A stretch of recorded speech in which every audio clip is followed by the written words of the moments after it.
Good morning everyone. যদিও আমার morning একেবারেই গুড নয়। ইয়েস, আজকে ভাষার পার্ট হবে, কারণ টেক্সট যতটা ছিল আমরা শেষ করে দিয়েছি।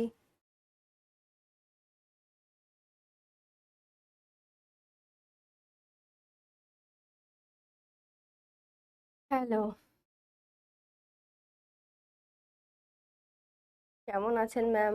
ভালো নেই আজকে আমি, বিশাল মাথা ব্যথা করছে। একে তো এই বৃষ্টির ওয়েদার, ঠান্ডা লেগেছে। ওরে বাবা, কোন বাছা বলছে? ম্যাম নাম নিন, কোথায় গেলি রে? যা, কমেন্ট চলে গেছে বাবু। নামটা দেখতে পেলাম না।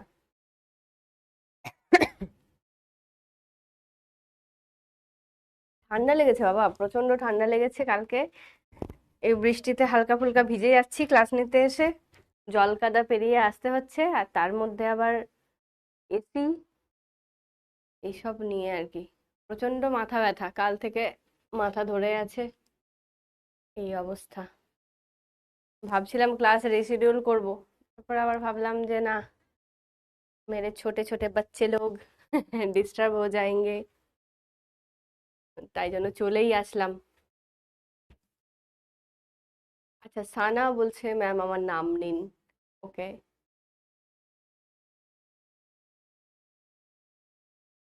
Good morning, good morning.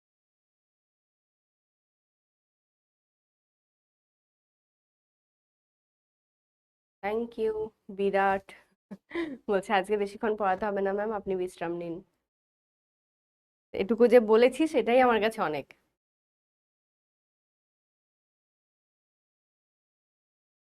ঠিক আছে, চলো ক্লাসে এগোনো যাক। আজকে একেই একটু কড়া চ্যাপ্টার। কড়া চ্যাপ্টার বলতে স্বাভাবিকভাবেই ভাষার দিকটা একটুখানি আমাদের ভয় করে, তাই না?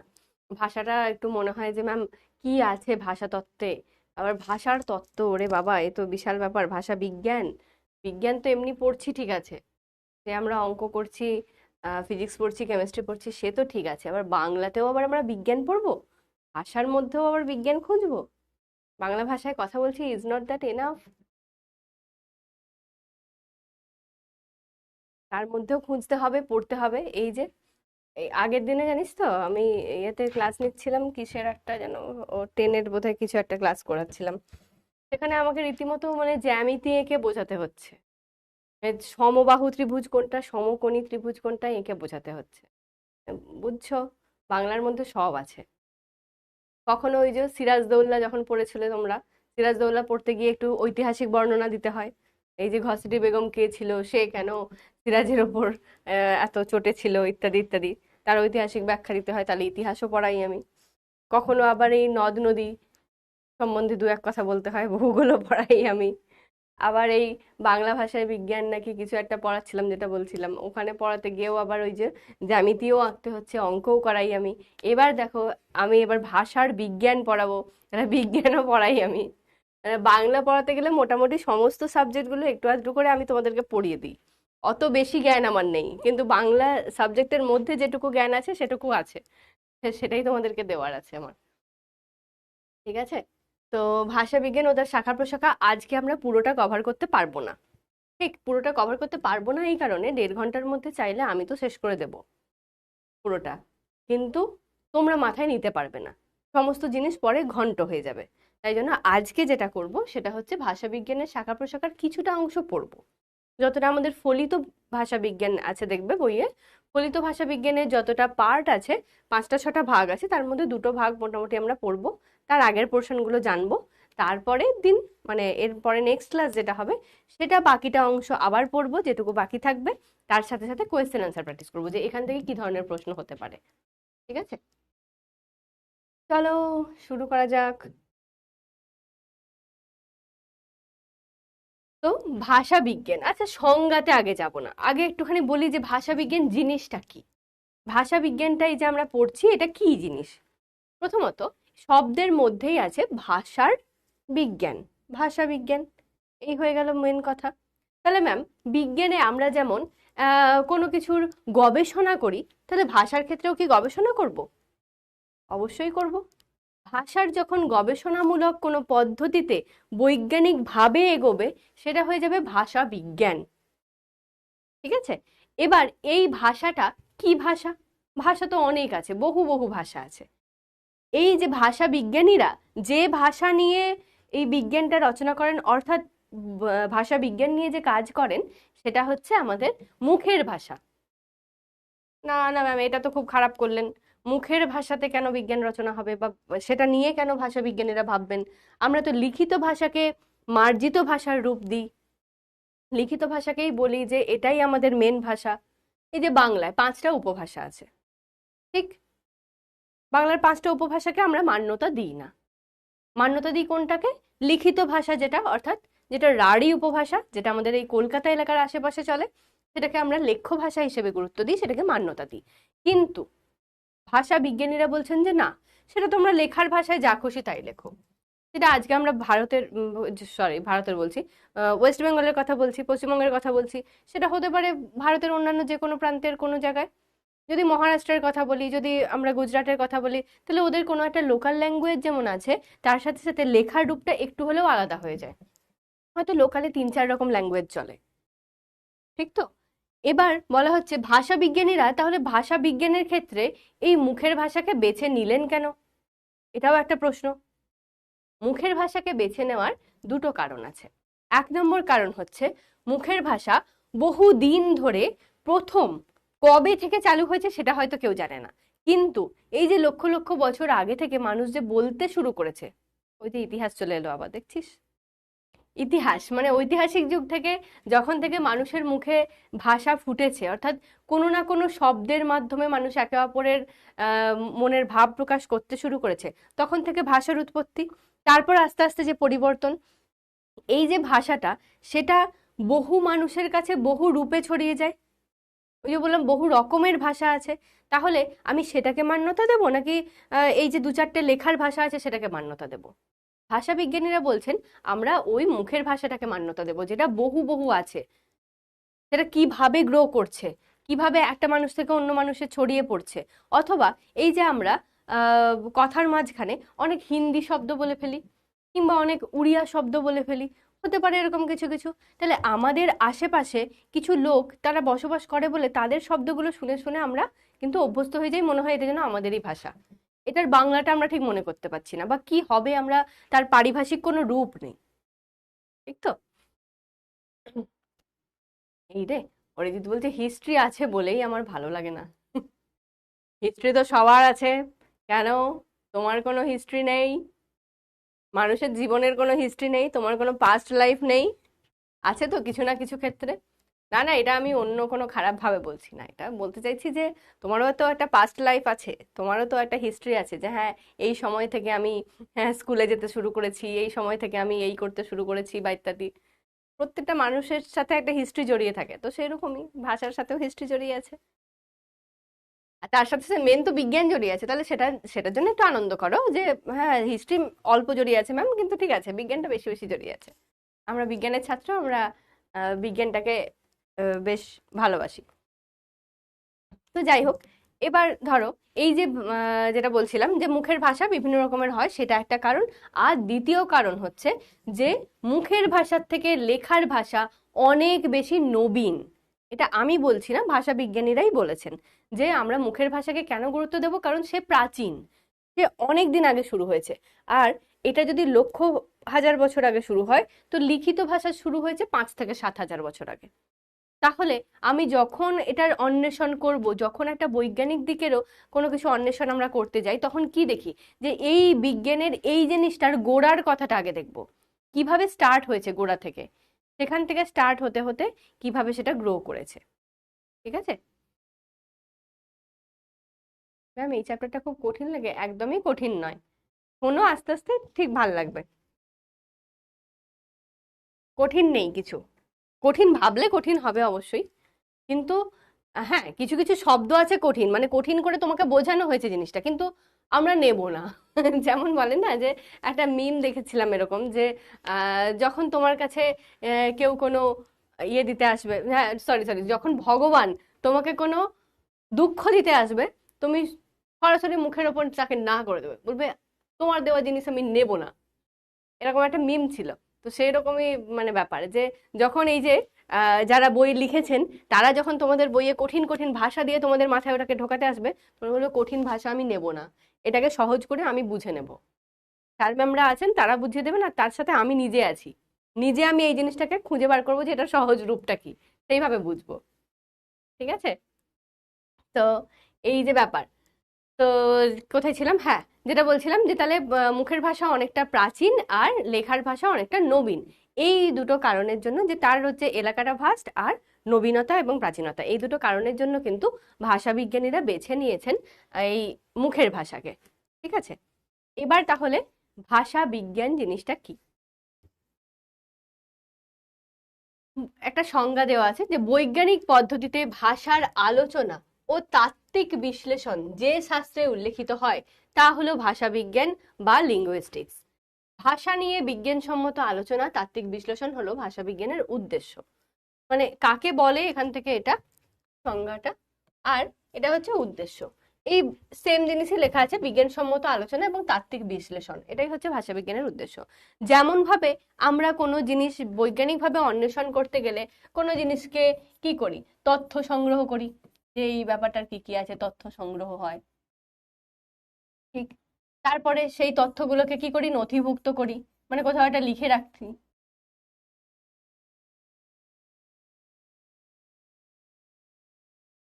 তারপরে কি করি, সেটার বিশ্লেষণ করি, যে যে যে তথ্যগুলো আমরা খুঁজে বার করলাম সেগুলোর বিশ্লেষণ করে দেখি তো ঠিকঠাক হচ্ছে কিনা। তারপর একটা কোনো আউটকাম আসে বা কোনো একটা ফলেতে আমরা গিয়ে পৌঁছাই। ঠিক তো?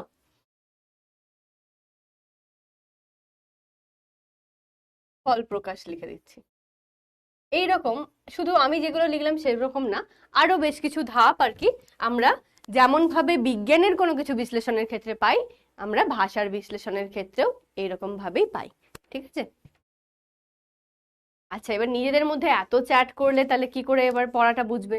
এমনিতেই তো কঠিন চ্যাপ্টার, তার মধ্যে যদি নিজেদের মধ্যে এত কথা চলতে থাকে তাহলে তো পড়া বোঝা হবে না। তারপর আমার গলাটাও আজকে ডাউন আছে একটু, চিৎকার করে করে বলতে পারবো না, তাই আমি চ্যাট অফ করলাম। একটু শুনে নাও, আবার চ্যাট অন করে দেবো, চাপ নেই।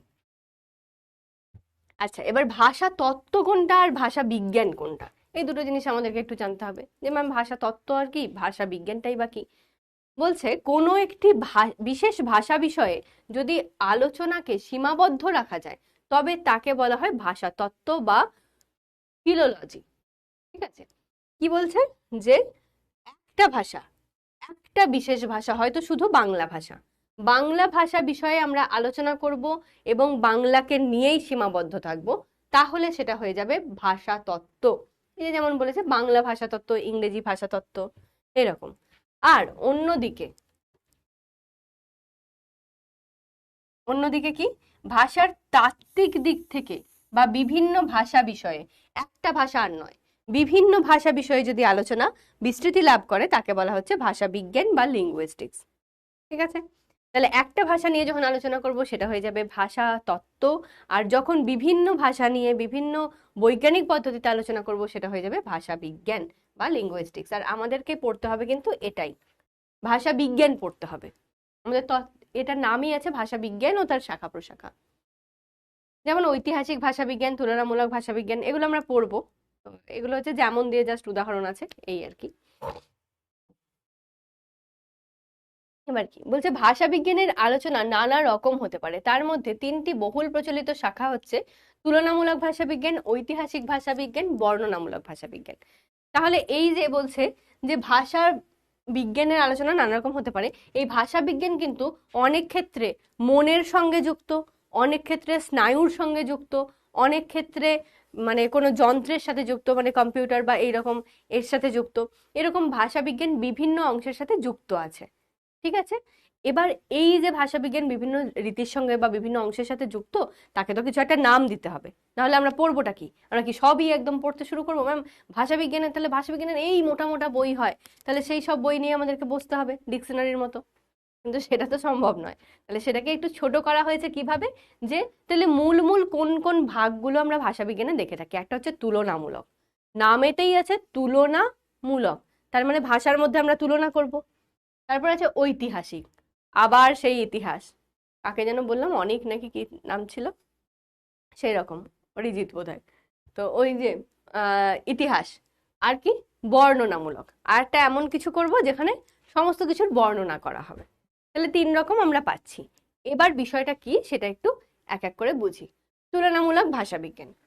উইলিয়াম জোন্স কলকাতার রয়্যাল এশিয়াটিক সোসাইটির 3য় বার্ষিক প্রতিষ্ঠা দিবস উপলক্ষে 1786 খ্রিস্টাব্দে তার ভাষণে তুলনামূলক ভাষাবিজ্ঞানের দিকটি প্রথম আলোকপাত করেন। এটা এমসিকিউ হিসেবে মোস্ট ইম্পর্টেন্ট একটা কোয়েশ্চেন, এটাকে অবশ্যই মনে রাখবে। উইলিয়াম জোন্স কলকাতার রয়্যাল এশিয়াটিক সোসাইটির 3য় বার্ষিক প্রতিষ্ঠা দিবসে, এত মনে রাখার দরকার নেই, মানে চেষ্টা করবে মনে রাখার, কিন্তু সব থেকে বেশি হচ্ছে কে তুলনামূলক ভাষা বিজ্ঞানটা প্রথম বলেছিলেন বা আবিষ্কার করেছিলেন, এইরকম। যেহেতু বিজ্ঞান আমরা আবিষ্কার বলতে পারি, তো তুলনামূলক ভাষা বিজ্ঞানটা কে আবিষ্কার করেছিলেন বা বলেছিলেন সেটা হচ্ছে উইলিয়াম জোন্স, এটা মনে রাখবে। আর কবে, সেটা হচ্ছে 1786 খ্রিস্টাব্দে। ঠিক আছে, এই দুটো আমি বক্স করে দিচ্ছি, এই দুটোকে মেনলি মনে রাখবে। তিনি গ্রিক, লাতিন, গথিক, কেল্টিক, প্রাচীন পার্সিক, আবেস্তীয় প্রভৃতি ভাষার সঙ্গে সংস্কৃত ভাষার একটা সাদৃশ্য খুঁজে পান। দেখতে পেয়েছো, মানে তার তার চিন্তা ভাবনাটা কত দূর বিস্তৃত, যে একটা লোক সে সে কিন্তু জানে না যে এই যে আমরা পরে হয়তো জানবো যে ভাষা পরিবার বলে একটা জিনিস হয়, সেটা সেটা তখন তিনি জানেন না। কবে? এটা 1786 সালে। এতদিন আগে তো ভাষা পরিবার বলে কিছু তৈরিই হয়নি, মানে ভাষা বিজ্ঞানীরা সেটা তৈরি করেননি। তার আগে উইলিয়াম জোন্স হঠাৎ তার মনে হয়েছে যে আমি যে এই যে উইলিয়াম জোন্স মানে কি, সে তো ভারতীয় নয়। উইলিয়াম জোন্স যে ভারতে এসেছেন, এসে তার মনে হচ্ছে যে আচ্ছা আমি তো কিছু কিছু ভাষা জানি, গ্রিক, লাতিন ইত্যাদি এই ভাষাগুলো জানি বা দেখেছি শুনেছি কিছু একটা। এবার তার সাথে, হ্যাঁ গ্রিক, লাতিন, গথিক, কেল্টিক এগুলো তো আছে, তার সাথে ফার্সিও আছে, এরকম কিছু ভাষা আছে যেগুলো সংস্কৃত ভাষার সঙ্গে একটা সদৃশ্য খুঁজে পাওয়া যাচ্ছে। যা বাবা, কোথায় সংস্কৃত আর কোথায় গ্রিক, লাতিন, ফার্সি! মানে ভাবতেও অবাক লাগছে না যে সংস্কৃত ভাষা তো আমরা যে বলি আমাদের প্রাচীন ভাষা সংস্কৃত ভাষা, সেখান থেকে আমাদের বাংলাতে তো বহু বহু জিনিস, এই যে তৎসম শব্দ নেওয়া হয়েছে, সংস্কৃত থেকে গ্রামার কত নেওয়া হয়েছে বাংলাতে। তো তাহলে আমরা না হয় বাংলার সাথে সংস্কৃতের অনেক মিল পাচ্ছি, কিন্তু এই ভাষাগুলো গ্রিক, লাতিন, ফার্সি, গথিক, উইলিয়াম জোন্স কিন্তু খুঁজে পেলেন যে সংস্কৃতের সাথে এর মিল আছে, ভালো কথা। তারপরে বলছেন এই এই তুলনামূলক ভাষাতত্ত্বের সূত্রপাত হয় জার্মানিতে ফ্রিদিস ফন স্লেগেলের হাত ধরে 1808 খ্রিস্টাব্দে। আসলে এটা প্রথম যে সূত্রপাতটা হয়েছিল জার্মানিতে। ঠিক আছে, এটাও ওই এমসিকিউ হিসেবেই মনে রাখার, আর কিচ্ছু নেই এখানে। বোঝার জিনিস আমি বলে দিচ্ছি কি বুঝতে হবে।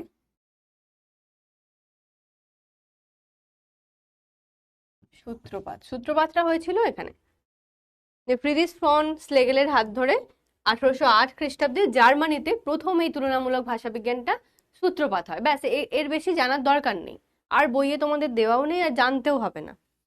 মেন হচ্ছে যে আমরা জানবো উইলিয়াম জোন্স কি ভেবেছিলেন। উইলিয়াম জোন্সের ব্যাপারটাই হচ্ছে এখানে মূল। তাই উইলিয়াম জোন্স যে কয়েকটা ভাষার মধ্যে এই তুলনাটা দেখতে পেয়েছিলেন, তারপরে তার এই যে কি বলেছেন, তিনি একটা 3য় বার্ষিক ইয়েতে প্রতিষ্ঠা উপলক্ষে একটা ভাষণ দিয়েছিলেন, তাই না? কোথায় গেল, হ্যাঁ ভাষণ, ভাষণ দিয়েছেন।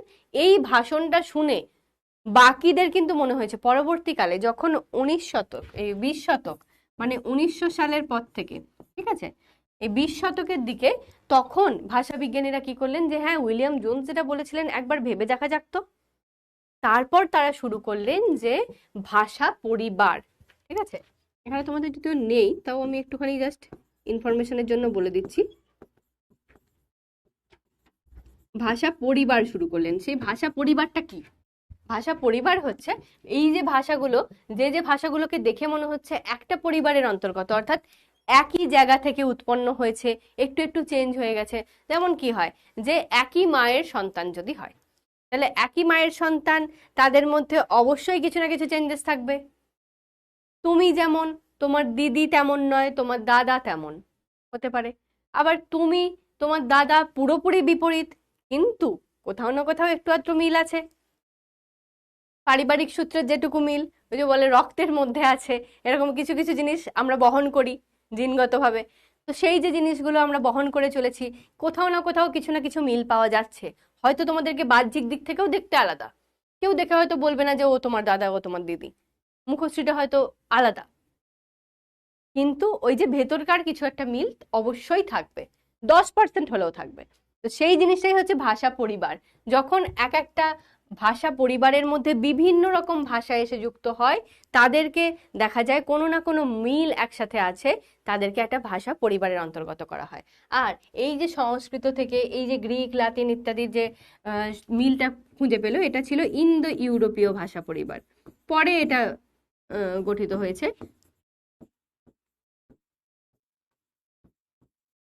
ঠিক আছে? কিন্তু উইলিয়াম জোন্স বহুদিন আগে বলে গেছেন। ঠিক আছে, তাহলে আমরা এটুকু জানবো যে ম্যাম তাহলে এখান থেকে কি পড়বো।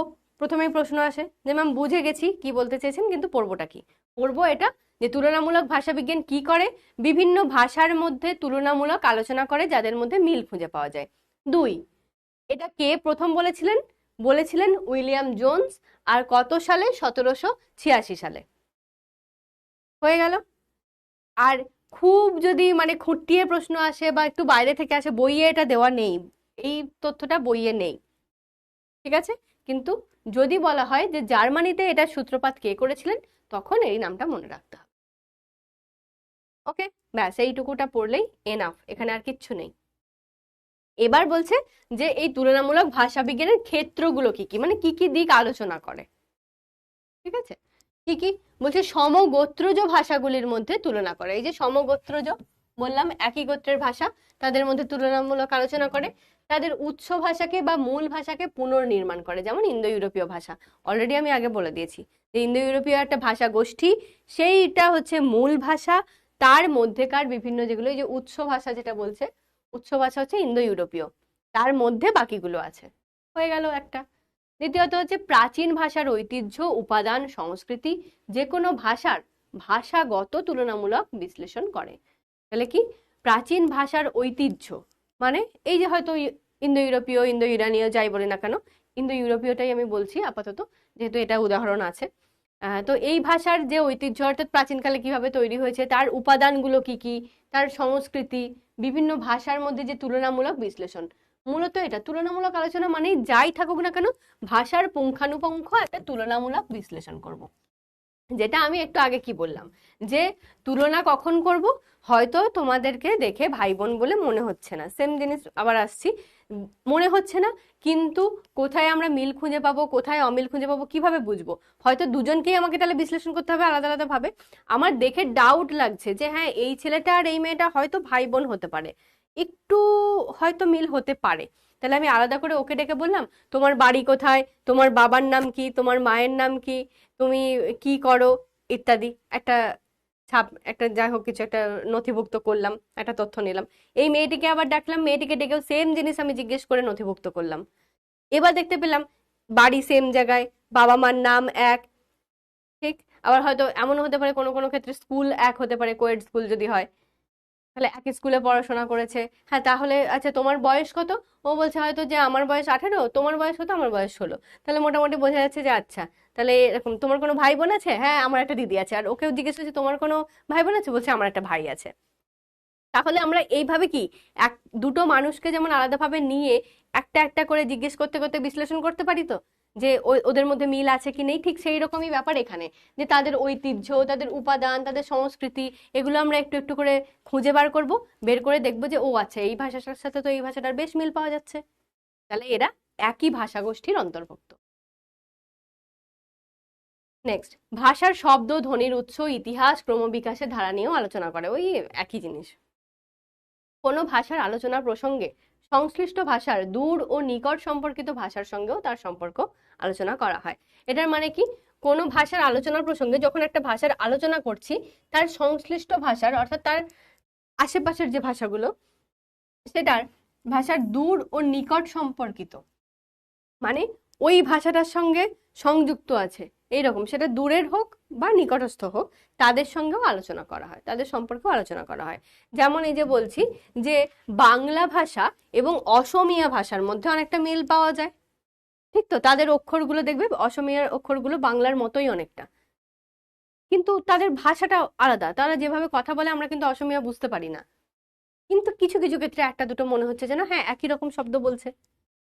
তাহলে ও কিন্তু মানে অনেকটা নিকটস্থ ভাষা। তাকে নিয়েও আমরা দেখব যে বাংলার সাথে ওর কোনো মিল পাচ্ছি কিনা, তুলনামূলক ভাষা বিজ্ঞানের মধ্যেও আসছে কিনা। ঠিক আছে, এই হচ্ছে ব্যাপার। তারপরে বলছে এই ভাষা বিজ্ঞান বিভিন্ন ভাষার মধ্যে একটি সাদৃশ্যকেও চিহ্নিত করতে পারে। এটা তো অবশ্যই, তুলনা যখন করছি বিভিন্ন ভাষার মধ্যে একটা সাদৃশ্য তো চিহ্নিত করবেই, কোনটার সাথে কোনটার মিল পাচ্ছে সেটা তো চিহ্নিত করতেই হবে। তাহলে এই হয়ে গেল আমাদের তুলনামূলক ভাষা বিজ্ঞান। নেক্সট হচ্ছে ঐতিহাসিক ভাষা বিজ্ঞান। এবার ঐতিহাসিক মানে ইতিহাস। আবার তুলনামূলক ভাষা বিজ্ঞানের সঙ্গে এই শাখার পার্থক্য বেশ সুস্পষ্ট। তুলনামূলক ভাষা বিজ্ঞান যেখানে বিভিন্ন ভাষার মধ্যে তুলনা করে, তুলনামূলক ভাষা বিজ্ঞান কি করছে, বিভিন্ন ভাষার মধ্যে তুলনা করে, বিভিন্ন ধরনের মিল খুঁজে পাওয়ার চেষ্টা করে, ভাষাগুলির মধ্যে ধারাবাহিক রূপান্তর আলোচনা করে। শুধু তাই নয়, কি কি কালগত রূপান্তর লক্ষ্য করা যায়, কি কি কারণে কালগত রূপান্তর হয় তারও বিধিবদ্ধ আলোচনা করে। এখানটা হচ্ছে তুলনামূলক ভাষা বিজ্ঞান কি করে তার বর্ণনা দিয়েছে। ঠিক আছে, এখানে আমি পরে বলছি, একটা কোয়েশ্চেন আছে। আর এখানে কি বলছে যে ঐতিহাসিক ভাষা বিজ্ঞান কি করে। ঐতিহাসিক ভাষা বিজ্ঞান কি করে, প্রাচীন ভারতীয় আর্য ভাষা, এই নামটা মনে রাখবে, প্রাচীন ভারতীয় আর্য ভাষা নামটা।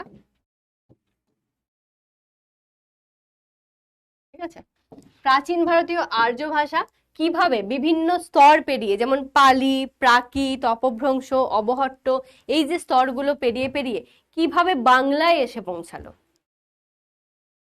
ঠিক আছে, পালি, প্রাকৃত, অপভ্রংশ, অবহট্টের মধ্যে দিয়ে বাংলা ভাষার জন্ম দিয়েছে, তা ঐতিহাসিক ভাষা বিজ্ঞানের আলোচনার বিষয়।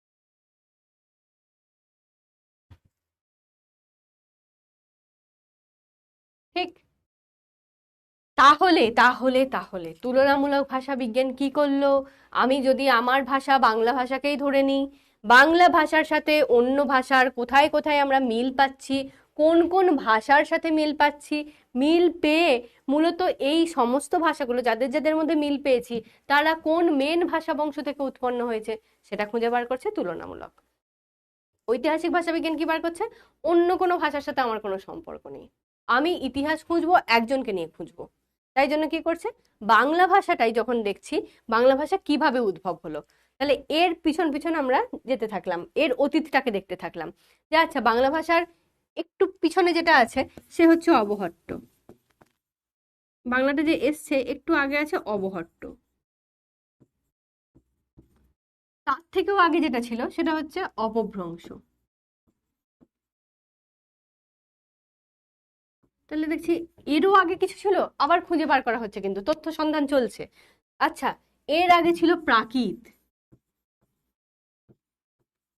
তার আগে কিছু, হ্যাঁ ম্যাম তার আগেও ছিল, তার আগে আসছে পালি, এর আগে কি কিছু ছিল নাকি পালিটাই লাস্ট, বলছে এর আগেও হচ্ছে যেটা মূল ভাষা প্রাচীন ভারতীয় আর্য ভাষা।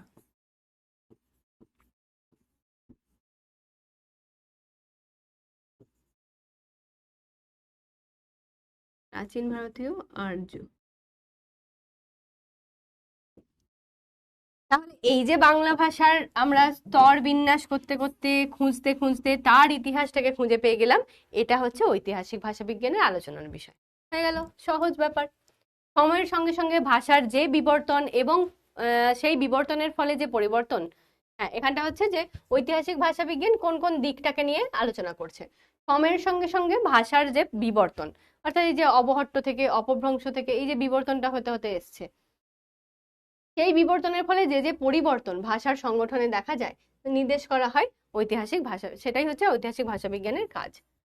বিশেষ করে শব্দ ও পদমধ্যস্থ ধ্বনির পরিবর্তন, ভাষার কালগত রূপান্তর এগুলোর অন্যতম কারণ। ঐতিহাসিক ভাষা বিজ্ঞান এই ধ্বনি পরিবর্তনের কারণ ও বিভিন্ন ধরনের ধ্বনি পরিবর্তন যা ভাষার মধ্যে ক্রিয়া করে তা অনুসন্ধান করে। তাহলে এই যে বলছে কি যে ভাষার যে স্তরগুলো পরিবর্তন করে করে আমরা এসছি, সেখানে কিছু তো ধ্বনি পরিবর্তন হয়েছে। সেই ধ্বনি পরিবর্তনগুলো কি, ভিতরকার কি কি তথ্যের পরিবর্তন হলো, আচ্ছা আগে কি বলা হতো এখন কি বলা হচ্ছে, এই রকম যেগুলো হয় সেগুলো হচ্ছে আমাদের ঐতিহাসিক ভাষাবিজ্ঞান আলোচনা করে। যদি একটু সহজে বলতে চাই, ম্যাম কি হলো, কি যে বললেন, একটু মাথার ওপর দিয়ে গেল, আপনি সেই বইয়ের ভাষাই বলে দিলেন, কই আমাদের মতো করে তো বললেন না। তোমাদের মতো করে আবার বলি, যেমন ওই ভাই বোনের উদাহরণটা মাথায় রাখবে, তাহলে তুলনামূলক ভাষাবিজ্ঞান মনে থাকবে। এবার ঐতিহাসিক ভাষাবিজ্ঞান বলি। ঐতিহাসিক ভাষাবিজ্ঞান ধরো একটা এইরকম, এটা কিন্তু মানে আক্ষরিক অর্থে এটার উদাহরণ নয়, ঠিক আছে, তাও বলছি মনে রাখার জন্য। যেমন হয়তো আমরা বলছি যে কইরা, কইরা ফিরি, হয়তো বলছে যে আমি গান কইরা ফিরি, মানে আমি গান করে করে বেড়াই, তাই তো, গান কইরা ফিরি। সেটাকে আমরা এখন কি বলছি, যে ও তো গান করে বেড়ায়, বা গান, আমি গান করে ফিরি, গান করে ফিরে ফিরে বেড়াই, বা গান করে ঘুরে বেড়াই। এই যে গান কইরা ফিরি, সেটা থেকে কইরা থেকে করিয়া থেকে করে, এই যে পরিবর্তনটা হয়ে গেল, একটা ধ্বনির পরিবর্তন হলো তো, পড়েছি নিশ্চয়ই আমরা আগে এরকম। কিংবা ধরো যখন এই যে সাধু ভাষা ব্যবহার করতাম আমরা, সাধু ভাষাতে যে রকমের আমরা ক্রিয়া ব্যবহার করতাম, সেই ক্রিয়াগুলো আমরা এখন ব্যবহার করি না। সাধু ভাষাটাকে আমরা পরিবর্তন করে চলিত ভাষায় রূপান্তর করে নিয়েছি। ঠিক এই যে পরিবর্তনটা, সেই রকম পরিবর্তনটা কিন্তু আমরা খুঁজে পাই কোথায়, ঐতিহাসিক ভাষা বিজ্ঞানে। ঠিক আছে, এমসিকিউ তো এত তো লাইন বাই লাইন আমাকে মুখস্থ করতে হবে না, এসে কিউ তো আসবে না, ঠিক তো, এসে কিউ নেই, তাহলে ম্যাম আমাদের চিন্তা নেই যে আমাদেরকে এই গোটা গোটা লাইন আমাদেরকে মনে রাখতে হবে, মুখস্থ করতে হবে, সংজ্ঞা মুখস্থ করতে হবে, কিছুই করতে হবে না, জাস্ট জিনিসটা মাথায় ঢুকিয়ে রাখতে হবে যে কোন ভাষা বিজ্ঞানটা কি আলোচনা করছে। নেক্সট নেক্সট আসছে বর্ণনামূলক ভাষাবিজ্ঞান। বর্ণনামূলক ভাষাবিজ্ঞান হয়ে গেলে মোটামুটি এই ধাপটা শেষ। বর্ণনামূলক ভাষাবিজ্ঞান ভাষার ইতিহাস বা অতীত কোনোভাবেই আলোচনা করে না, না ও ঐতিহাসিক ভাষাবিজ্ঞান আলোচনা করে, না অতীত কিছু আলোচনা করে, কিছু আলোচনা করে না, বরং সমকালীন প্রচলিত ভাষার গঠন রীতির বিচার বিশ্লেষণ করে। কি বলছে, অতীত প্রাচীন নিয়ে আলোচনা করে না, ও বলছে তোমার অতীতে কি হয়েছিল আমার জানার দরকার নেই, তুমি এখন আমার সঙ্গী, তুমি আমার সাথেই চলো। এই যে ব্যাপারটা হয়, সেটা দিয়ে মনে রাখতে পারো, খুব প্র্যাকটিক্যাল একটা উদাহরণ। ঠিক, তাহলে এরকম ভাবে আমরা মনে রাখতে পারি যে বর্ণনামূলক ভাষা বিজ্ঞান সে কিন্তু প্রাচীনকে নিয়ে ভাবে না, তোমার এক্স কি করেছিল, তুমি কি করেছিলে আমার জানার দরকার নেই। ঠিক, তাহলে আমরা ভাববো বর্তমানকে নিয়ে। আবার এখানে সেই বর্তমান, বর্তমান আঁখো কা ধোকা হে, আর ভূত সিখনে কা মৌকা হে, বাও, এখানেও ভালো, অতীত আবার চলে এলো। তো যাই হোক, তা ইতিহাস অতীত নিয়ে আলোচনা করব না, সমকালীন প্রচলিত ভাষার গঠন রীতির বিচার বিশ্লেষণ করব। বর্ণনামূলক ভাষা বিজ্ঞানের সূত্রপাত হয়েছিল বিংশ শতাব্দীর গোড়ার দিকে, প্রধানত ইউরোপে, পরবর্তীকালে মার্কিন দেশে। এটা জাস্ট কোয়েশ্চেনের জন্য মনে রাখবে, কিছুই নেই। বিংশ শতাব্দীর গোড়ার দিকে কবে সূচনা হয়েছিল, আর প্রধানত কোথায় কোথায় হয়েছিল, ইউরোপ আর মার্কিনে। যে ভাষার কোনো অতীত নিদর্শন নেই, অথবা যে ভাষা এখনো পর্যন্ত লিপিবদ্ধ হয়নি, সেই আলোচনার জন্য বর্ণনামূলক ভাষা বিজ্ঞানের গুরুত্ব অপরিসীম। এটা হচ্ছে সব থেকে ইম্পর্টেন্ট লাইন। যে ভাষার কোনো অতীত নিদর্শন নেই অথবা এখনো পর্যন্ত লিপিবদ্ধই হয়নি, সেই ভাষার আলোচনা হচ্ছে বর্ণনামূলক ভাষা বিজ্ঞানের মূল। আমরা বর্ণনা করব কোনটাকে, যে ভাষাটা এখনো অবধি লিপিবদ্ধই করা হয়নি, মানুষের মুখে মুখে চলছে। আমরা জানি যে এরকম অনেক মানে তপশিলি জাতি যেগুলো বলি, বা হচ্ছে তোমার এমন ওই যে আফ্রিকা বা এইরকম যেগুলো একটু পিছিয়ে পড়া দেশ, সেখানকার কিছু কিছু জনগোষ্ঠী আছে যারা এখনো পর্যন্ত এমন এমন ভাষা বলে যেগুলো আমরা বুঝতে পারি না, সেগুলো লিপিবদ্ধ করা তো দূরের কথা। ঠিক তো, তাহলে সেই রকম ভাষাগুলোকে তারা গুরুত্ব দিচ্ছে বর্ণনামূলক ভাষা বিজ্ঞানে, যে তারাও তো কোনো না কোনো ভাবে নিজেদের মনের ভাবটা বর্ণনা করছে ওই ভাষার মাধ্যমে। ট্যাংফুং ইয়াংফুং যাই বলুক না কেন, আমরা বুঝছি না, ওরা তো বুঝছে। তাহলে ওদের মনের ভাব বিশ্লেষণ বা তাদের মনোভাবের বর্ণনা যেভাবে ওরা করছে, সেটাকে আমরা আনবো এই আলোচনায়, বর্ণনামূলক ভাষা বিজ্ঞানে। ঠিক আছে। এই শাখার মতে কোনো ভাষার আলোচনার প্রধান বিষয় চারটি। এই শাখা কি বলছে, কোনো ভাষার যখন আলোচনা করব তার মধ্যে চারটে জিনিসকে আমরা লক্ষ্য করব। সেই চারটে জিনিস কি কি বলছে? ধ্বনি বিজ্ঞান ও ধ্বনি তত্ত্ব, রূপতত্ত্ব, বাক্যতত্ত্ব, শব্দার্থ তত্ত্ব। আগের বারের সিলেবাসে তো এগুলো সবই ছিল, ধ্বনিতত্ত্ব, রূপতত্ত্ব, বাক্যতত্ত্ব, শব্দার্থ তত্ত্ব সবই পড়িয়েছি, আমি নিজেও পড়েছি, কিন্তু তোমাদের বেলায় নেই। এটা খুব লাকি তোমরা যে চ্যাপ্টার কমিয়ে দেওয়া হয়েছে। যাই হোক, না হলে মাথা খারাপ হয়ে যেত। এই রূপতত্ত্বটাই সব থেকে বেশি মাথা খারাপ করে। তো রূপতত্ত্ব নেই বোধহয় তোমাদের, ধ্বনিতত্ত্ব আছে আর শব্দার্থ তত্ত্ব আছে, মাঝখানে দুটোকে বাদ দিয়ে দিয়েছে বোধহয় রূপতত্ত্ব আর বাক্যতত্ত্বটা। যাই হোক, ওটা একটুখানি দেখে নেবে। রূপতত্ত্বটা নেই এটা আমি শিওর, কারণ ওটাই কঠিন ছিল বলে ওটাকে বাদ দেওয়া হয়েছে, আর একটা কোনো একটাকে বাদ দেওয়া হয়েছে, সম্ভবত বাক্যতত্ত্ব। তো মূলত হচ্ছে এই চারটে বিষয় আমাদের বর্ণনামূলক ভাষাবিজ্ঞানের বিষয়। এই চ্যাপ্টারগুলো আমরা পরে পড়বো, আবার এই যে দুটো চ্যাপ্টার পড়বো, ধ্বনিতত্ত্ব পড়বো, শব্দার্থ তত্ত্ব পড়বো। ধ্বনি বিজ্ঞান আলোচনা করে কিভাবে বাকযন্ত্রের সাহায্যে ধ্বনি সমষ্টি উচ্চারিত হয়। ধ্বনি তত্ত্বের আলোচনায় আমরা পাই কোনো একটি বিশেষ ভাষার ব্যবহৃত ধ্বনিগুলির বিচার বিশ্লেষণ। ওই যে একই জিনিস, একই কনসেপ্টটা একই। দেখো, ধ্বনি বিজ্ঞান আলোচনা করছে কি কিভাবে বাকযন্ত্রের সাহায্যে, অর্থাৎ এই যে বাকযন্ত্র যেগুলোর দ্বারা আমরা কথা বলি তার সাহায্যে ধ্বনি সমষ্টি কিভাবে উচ্চারিত হচ্ছে, সেটা হচ্ছে হয়ে যাচ্ছে ধ্বনি বিজ্ঞান। অবশ্যই বৈজ্ঞানিক দিক থেকেই তো আলোচনা করব, এটা তো বায়োলজির জিনিস হয়ে গেল, তাই না? যে মানুষের শরীর, শরীরের মধ্যেকার কোনো জিনিস, সেখান থেকে ধ্বনি বেরোচ্ছে বা ইত্যাদি, ঠিক? তাহলে ওটা বিজ্ঞানের ব্যাপার। কিন্তু যখন ধ্বনি তত্ত্ব বলবো সেটা হয়ে যাবে আমাদের ভাষার ব্যাপার। কিরকম? ধ্বনি তত্ত্বের আলোচনায় আমরা পাবো একটি বিশেষ ভাষার ব্যবহৃত ধ্বনিগুলোর বিচার বিশ্লেষণ। রূপতত্ত্বের আলোচনায় কি পাবো? কোনো একটা পদ কিভাবে গঠিত হচ্ছে, পদের যে ছোট একটা ভাষার রূপ হচ্ছে ওই রূপ, যে রূপ যেটাকে বলে সেটা হচ্ছে যে একটা মেন পদ তার যে ছোট রূপ। বাক্যতত্ত্বের বিষয় কি? বাক্যের সার্বিক আলোচনা, বিচার বিশ্লেষণ ইত্যাদি ইত্যাদি। আর বর্ণনামূলক ভাষাবিজ্ঞানের শব্দার্থ তত্ত্বের বিষয় হচ্ছে শব্দের অর্থের পর্যালোচনা। এই চারটে জিনিস মনে রাখতেও পারো, নাও পারো, খুব একটা কাজে আসে না। মানে এখানে যেটুকুটা লেখা আছে এটা জাস্ট বলার জন্য বলা, যে হ্যাঁ আচ্ছা এই চারটে জিনিস আছে, চারটে জিনিসের মধ্যে কি কি আছে। বর্ণনামূলক ভাষাবিজ্ঞান ভাষার সংগঠনের আলোচনার উপর বেশি গুরুত্ব আরোপ করে। ভাষাকে যদি মানবদেহের সঙ্গে কল্পনা করি তাহলে ভাষার অঙ্গ প্রত্যঙ্গগুলি হলো ধ্বনি, ধ্বনিগুচ্ছ, রূপ, পদ, বাক্য ইত্যাদি। ভাষাকে মানবদেহের সঙ্গে যদি কল্পনা করছো, তাহলে মানবদেহের যেমন অঙ্গ প্রত্যঙ্গ আছে, হাত, পা, নাক, মুখ আছে, তেমনই ভাষায় কি আছে? ধ্বনি আছে, ধ্বনির গুচ্ছ আছে, রূপ আছে, পদ আছে, বাক্য আছে। এই জিনিসগুলো শর্টে বলে দিই। ধ্বনি কি জানো তোমরা, যে ধ্বনি শব্দ এগুলো পড়ে এসছো। ধ্বনি হয়তো হয়তো ক ধ্বনি বলছি, চ ধ্বনি বলছি, এগুলো এক একটা ধ্বনি। ধ্বনি গুচ্ছ, দুটো ধ্বনি যদি এক হয়ে যায়, হয়তো বলছি চল, চলটা যখন মুখে বলছি সেটা ধ্বনি থাকছে, ধ্বনি গুচ্ছ থাকছে, ওটাকে কিন্তু কোনো রূপ দেওয়া যাবে না, ঠিক আছে? এবার ধরো চলা, এটাও একটা ধ্বনিগুচ্ছ, ঠিক তো? দুটো ধ্বনি মিলে হচ্ছে চলা।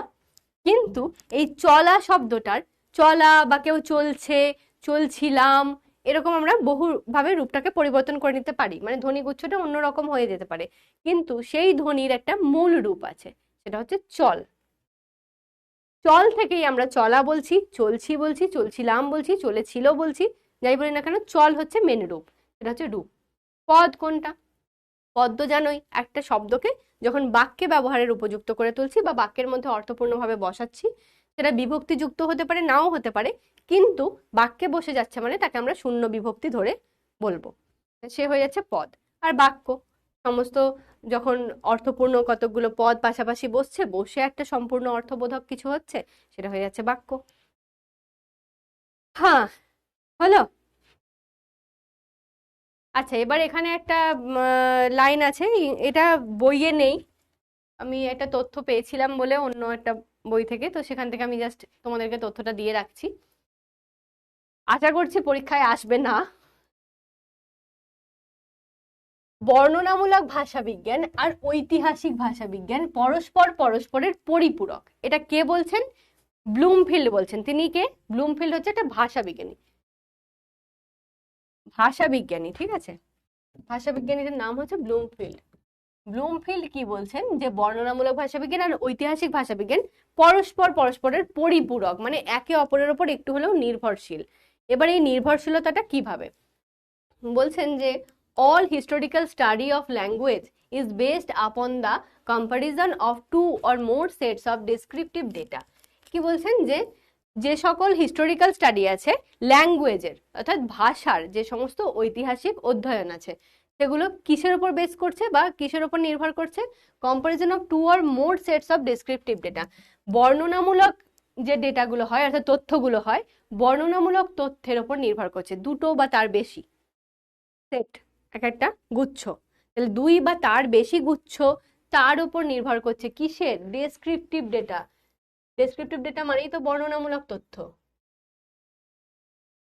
তাহলে বর্ণনামূলক ভাষা বিজ্ঞানে আমরা যা কিছু দেখছি তার তথ্যের উপর নির্ভর করছে কি? হিস্টোরিক্যাল স্টাডি অফ ল্যাঙ্গুয়েজ, ল্যাঙ্গুয়েজের ঐতিহাসিক তথ্য। তাহলে এর উপর নির্ভরশীলতা একটু বুঝলাম। তারপর বলছে it can be only as accurate and only as complete as this data permit it to be. তার মানে কি? এটা শুধুমাত্র ততটাই অ্যাকিউরেট হতে পারে বা কি বলে অ্যাকিউরেটের বাংলা কি? ততটাই অ্যাকিউরেটের বাংলা কি? বাংলার ম্যাম হয়ে বাংলাই ভুলে যাচ্ছি। আচ্ছা, মানে ততটাই নির্ভরশীল হতে পারে বলতে পারি, বা যথাযথ হতে পারে। অ্যাকিউরেট মানে হ্যাঁ যথাযথ হতে পারে, বা কমপ্লিট সম্পূর্ণ হতে পারে। কতটা? As this data permit it to be. এই যে বর্ণনামূলক তথ্য যেগুলোর ওপরও নির্ভর করছে, এটা যতটা একে পারমিট করে, যতটা একে অনুমতি দেয়, ততটাই কিন্তু ওই ঐতিহাসিক ভাষাবিজ্ঞান তার সম্পূর্ণতা, তার নির্ভরতাকে প্রকাশ করতে পারে। ঠিক আছে? তার মানে এটা বুঝলাম যে বর্ণনামূলক ভাষাবিজ্ঞান ঐতিহাসিক ভাষাবিজ্ঞানকে কিছু কিছু তথ্য দেয়, ঠিক? সেই তথ্যগুলো নিয়ে সে কাজ করে, সে ততটাই ডেটা প্রকাশ করতে পারে যতটা এরা অনুমতি দেয়, অর্থাৎ বর্ণনামূলক ভাষাবিজ্ঞান যতটা তাকে অনুমতি দেয়। ঠিক আছে? এই হচ্ছে তাদের মধ্যে একটা মিল। এবার ভাষাবিজ্ঞানের বিভিন্ন শাখা। আচ্ছা, এখানটা আমি একটু চ্যাট অন করে দিচ্ছি, বলো এটুকু বোঝার মধ্যে কার কি অসুবিধা আছে। আমি শেষে গিয়ে একটু সামারি করে দেবো, জানি আজকে একটু পড়তে গিয়ে মাথাটা একটু গোলাবে।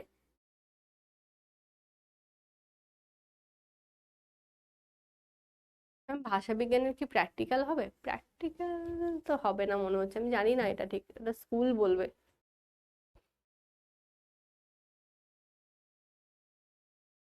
All clear, clear ma'am, all clear.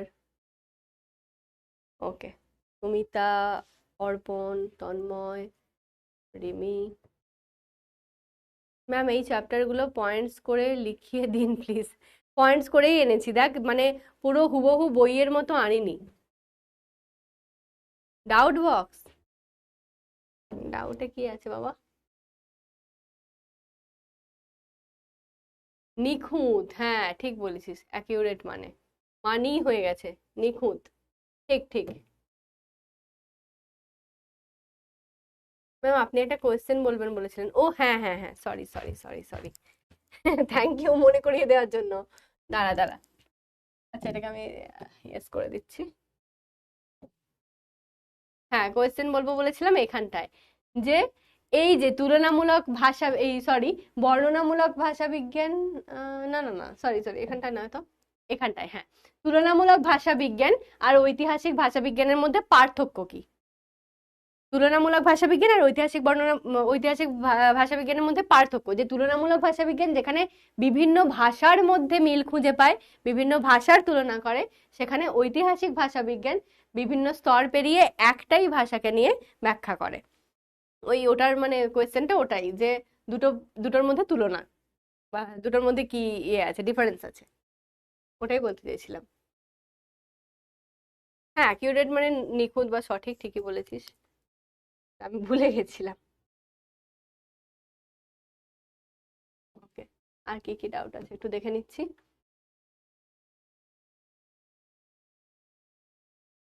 প্রাচীন ভারতীয় ভাষাটা কি একবার বলবেন? প্রাচীন ভারতীয় ভাষা বলতে ওরকম না, প্রাচীন ভারতীয় আর্য ভাষা হচ্ছে প্রাচীনকালের যে সমস্ত ভাষা, যারা আর্য গোষ্ঠী বাইরে থেকে এসেছিল, তো আর্য গোষ্ঠী যারা, আর্য আর অনার্য আছে জানিস নিশ্চয়ই। আর্যরা বাইরে থেকে এসেছিল, এসে বলতো যে ভারতের লোকেরা হচ্ছে অনার্য, ঠিক এরকম আমরা কাহিনী শুনেছি, পড়েছি।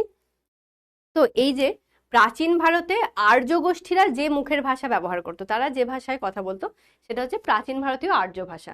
আর সেই ভাষাটাই আস্তে আস্তে স্তর পেরোতে পেরোতে আমাদের বাংলা ভাষায় পরিণত হয়েছে। ওকে।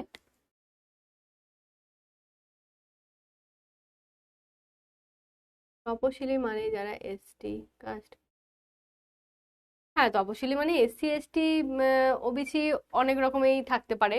তপশিলি জাতি বলতে বলা হয় যে পিছিয়ে পড়া জাতি যারা, তাদেরকে। ঠিক আছে।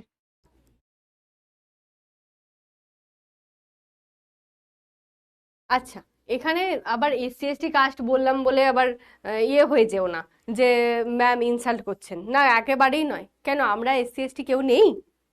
আমরা কি কি একেবারে আমরা ব্রাহ্মণ যে একদম বিশাল ওপরে বসে আছি, আমরা সবাইকে নিচু নজরে দেখছি?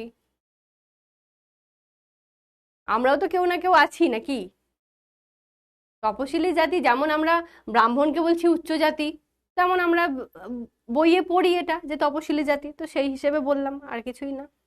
একেবারেই এটা মনে নিও না, বা কাউকে কোনো দিনই আমি খারাপ করবো না। আরে আমি নিজে এসসি বাড়ির বউ, চিন্তা করছিস কেন? ম্যাম এত প্র্যাকটিক্যাল উদাহরণ দিতে হাসতে হাসতে পেট ফেটে যাবে। আরে বাবা, সে তো ভালো কথা, হাসতে হাসতে পেট ফেটে গেলে একদিক দিয়ে ভালো, হাসবি, মন ভালো থাকবে। আবার দেখ, এত কঠিন জিনিসটাকে যে হাসিয়ে পড়াতে পারছি, এটা তো আমার প্রাপ্য। তোরা যে বলেছিস সেটা আমার কাছে অনেক, যে হ্যাঁ হাসি পাচ্ছে। হ্যাঁ, আপনি কটা ভাষা জানেন? কিচ্ছু জানি না, আমি শুধু বাংলা ভাষা জানি, আর ইংরেজি হিন্দিটা চলার মতো। যে লাইনগুলো আন্ডারলাইন করে দিয়েছেন সেগুলো শুধু নোট করলেই হবে তো ম্যাম? হ্যাঁ হ্যাঁ, বই নেই বাবা, বইগুলো মানে বইয়ের পিডিএফ নেই। যেটা সাহিত্যানুশীলন বলে তোমাদের বই আছে তো, বইয়ের পিডিএফটা পাওয়া যাচ্ছে তো, ওই পিডিএফটা ডাউনলোড করে নেবে। ওখান থেকে দেখবে যে কিছু কিছু হয়তো বইয়ের তথ্য সরাসরি আমার আছে, কিছু কিছু আবার একটু বাইরের তথ্যও আছে। তো হ্যাঁ, আমার নোটটা দেখে পড়লে আমি যেগুলো আন্ডারলাইন করছি বা বলে বলে যাচ্ছি সেগুলো করলেই হবে। 4 নম্বর লাইনটা একবার বুঝিয়ে দিন, কোথায় 4 নম্বর লাইন ছিল রে বাবা? 1 2 3 4, প্রাচীন ভারতীয় আর্য ভাষা কিভাবে পালি প্রাকৃতের স্তর পেরিয়ে এই যে এটাই তো আমি বলেছি, যে যেটা প্রাচীন ভারতের আর্য ভাষা ছিল, যখন ভারত প্রাচীন কালে সেখানে যখন আর্যরা এসে তাদের ভাষা অর্থাৎ আর্য ভাষায় কথা বলতো, সেই ভাষাটা আস্তে আস্তে পরিবর্তিত হতে থাকলো। পরিবর্তিত হতে হতে কোথায় এলো? পালি ভাষা হলো। পালিটা আবার একটু পরিবর্তিত হলো, প্রাকৃত এলো। প্রাকৃত থেকে আরেকটু পরিবর্তিত হয়ে অপভ্রংশ এলো। তার থেকে অবহট্ট এলো। অবহট্ট থেকে আবার বাংলা এলো। ঠিক আছে, এইভাবে পরিবর্তন হয়েছে।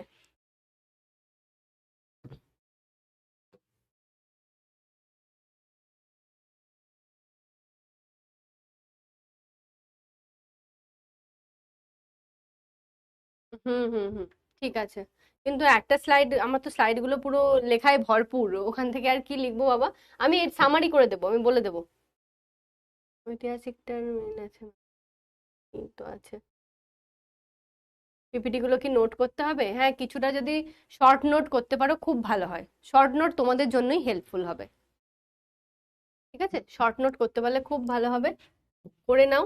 আর হ্যাঁ, তবে এটুকু আমি হয়তো অফিসিয়ালি জানানো উচিত কিনা আমি জানি না, বাট হ্যাঁ জানাচ্ছি, যে একটা এই যে শুধুমাত্র এমসিকিউ সিরিজ কিছু একটা নিয়ে আসবো। ঠিক আছে, এরকম কথাবার্তা চলছে, একটা এমসিকিউ সিরিজ আসবে, চাপ নেই, সব প্র্যাকটিস করাবো। সেম সেম, স্কুল থেকে বুক দিয়েছে, কিন্তু আপনি যে রেকর্ডিংটা, হ্যাঁ রিডিংটা পড়লেন লাইন বাই লাইন, সেটা তো বুকে নেই। হ্যাঁ, বইয়ে থাকবে না তো, কারণ আমি তো বই থেকে হুবহু দিইনি, আমি তো বিভিন্ন বই থেকে তথ্য সংগ্রহ করে দিয়েছি। হুবহু বইয়ের লাইন পাবি না, পাবি, একদম পাবি না সেটা না, কিছু কিছু ক্ষেত্রে হয়তো বইয়ে যেটা আছে সেটা আমি দিয়েছি, কিন্তু সবটা হবে না। বইয়ের গুলো পড়বি, ধারণাটা এক সেম, থটটা তো এক, ওটা মনে রাখলেই হবে। হ্যাঁ হ্যাঁ হ্যাঁ, পুরোনো বইটা থেকেই দেওয়া আছে, ভাষা বিজ্ঞানের চ্যাপ্টারটা সেম আছে, পুরোনো বই ম্যানেজ করলেও হবে। ম্যাম পিডিএফ এর সাথে মিলছে না, পিডিএফ এর সাথে মিলবে না, আবারও বলে দিচ্ছি। আমি ওই জন্যই তো চ্যাপ্টার পয়েন্টস করেই তো নিয়ে এসেছি বাবা। তোরা বইটা খুলবি, বইয়ে দেখবি প্রথম এক পাতা শুধু গল্পে ভরা আছে, ওই ভাষাবিজ্ঞান কি, এই থেকে কি হয়েছে, ওই থেকে কি হয়েছে। আমার পিডিএফ এর ফার্স্ট পয়েন্ট কি আছে, ভাষাবিজ্ঞান কাকে বলে, পুরো সংজ্ঞা হুবহু, ভাষাবিজ্ঞানের উদ্দেশ্য কি, এক লাইনে বলা আছে। তারপরে কোনটা ভাষাতত্ত্ব, কোনটা ভাষাবিজ্ঞান। আমি তো চেষ্টা করেছি যাতে তোমাদের সুবিধা হয় সেই রকম ভাবে নিয়ে আসার, ওই রকম ভাবেই নোটসটা দিয়েছি। ভাষা থেকে টোটাল কত নাম্বার আসবে, ভাষা থেকে কত নম্বর ছিল এই রে, এটা তো আমার মনে নেই, একবার আমি প্ল্যানারটা দেখে বলবো। আমি তো ইয়ে করেছিলাম না, একটা ব্রিজ কোর্স দিয়েছিলাম, ব্রিজ কোর্সটা একবার দেখে নিস। ব্রিজ কোর্সে ওখানে মানে পুরো প্ল্যানার ওয়াইজ ছিল ব্যাপারটা। বুক পাইনি তাহলে কিভাবে পড়বো? প্রথমত সাহিত্যানুশীলন বলে একটা পিডিএফ পাওয়া যাচ্ছে, সেই পিডিএফটা তোমরা ডাউনলোড করে নাও, সেম জিনিস ওখানে জাস্ট পিডিএফ আকারে আছে, যেটা বই সেটাই। হ্যাঁ হয়েছে, এবার একটু বন্ধ করি, বাবারে বকতে বকতে আমার গলা শেষ হয়ে গেল মনে হচ্ছে। ওকে, এবার আসছি আমাদের ভাষা বিজ্ঞানের যে শাখা সেখানে। ভাষা বিজ্ঞানের দুটো শাখা, একটা প্রধান ভাষা বিজ্ঞান, একটা ফলিত ভাষা বিজ্ঞান। এবার প্রধান ভাষা বিজ্ঞানের মধ্যে আছে ধ্বনি বিজ্ঞান, ধ্বনিতত্ত্ব, রূপতত্ত্ব, বাক্যতত্ত্ব, শব্দার্থতত্ত্ব। এটা আমরা এখন পড়বো না, ঠিক আছে? এই জিনিসটা এখন আমরা পড়বো না। পড়বো কোনটা, ফার্স্ট চ্যাপ্টারে আমাদের যেটা আছে ফলিত ভাষা বিজ্ঞানের চ্যাপ্টার গুলো আছে ফার্স্ট চ্যাপ্টারে। এটা পরে পড়বো, আমরা ধ্বনিতত্ত্ব পড়বো আর শব্দার্থতত্ত্ব পড়বো, কিন্তু পরে পড়বো, এখন নয়। এই চ্যাপ্টারে আছে শুধুমাত্র এই দিকটা। তাহলে এই দিকটার মধ্যে আমরা আজকে যেটুকু পড়বো, সমাজ ভাষা বিজ্ঞান পড়বো আর মনোভাষা বিজ্ঞান পড়বো। বাকি স্নায়ু, নৃভাষা বিজ্ঞান, শৈলী বিজ্ঞান, এই তিনটে জিনিস, এবং তার সঙ্গে অন্যান্য বলতে আভিধানিক কিছু একটা ছিল, আভিধানিক বিজ্ঞান ইত্যাদি, এই জিনিসগুলো আমরা পরের দিন পড়বো, পড়ে এমসিকিউ প্র্যাকটিস করবো। তাহলে আজকে শুধু সমাজ আর মনোভাষা বিজ্ঞান এই দুটোকে দেখবো, ঠিক আছে? এবার ভাষা বিজ্ঞানের শাখাগুলির আলোচনার পরবর্তী অধ্যায়গুলিতে করা হয়েছে, তাই এখানে শুধুমাত্র ফলিত ভাষা বিজ্ঞানের শাখার সংক্ষিপ্ত আলোচনা করা হলো। হয়ে গেছে, যেটা আমি মুখে বললাম সেটাই লেখা আছে বইয়েতে। এবার ফলিত ভাষা বিজ্ঞান, ফলিত ভাষা বিজ্ঞানের যে ভাগ বলছে তার মধ্যে কি আছে, প্রথম হচ্ছে সমাজ ভাষা বিজ্ঞান, যেটা বললাম। আচ্ছা এটাকে না আমি একটা মার্ক করে দিই।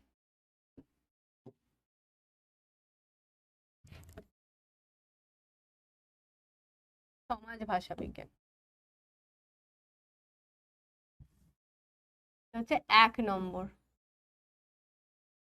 ফলিত ভাষা বিজ্ঞানের মধ্যে, ফলিত মানে কি, প্রথমত যেমন ফলন, ফলিত অর্থাৎ কি, কোনো কিছুর ফলে কিছু একটা ঘটেছে, তাই তো, মানে যেটাকে অ্যাকচুয়ালি বলা হয় অ্যাপ্লাইড, ঠিক আছে?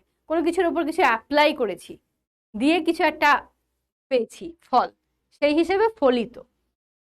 এবার এই ফলিতটা, তার মানে আমরা বুঝতে পারছি যে ফলিতটা কিন্তু গোড়ার কথা নয়, এটা আস্তে আস্তে পরিবর্তিত হয়ে যে রূপগুলো সেইটা।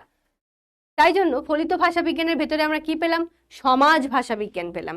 তার মানে মূল ভাষা যখন সমাজে এসে পৌঁছাচ্ছে, সমাজের মানুষের মধ্যে কিরকম ভাবে ব্যবহার হচ্ছে, হয়তো একটা ছোট্ট ভাষা গোষ্ঠী তারা তাদের মধ্যে কেমন কথা বলছে, একটা যখন বড় ভাষা গোষ্ঠী তারা কিভাবে কথা বলছে, একটা গ্রামের লোক কিভাবে কথা বলছে, একটা শহরের লোক কিভাবে কথা বলছে, তার মানে এটাই তো সমাজ।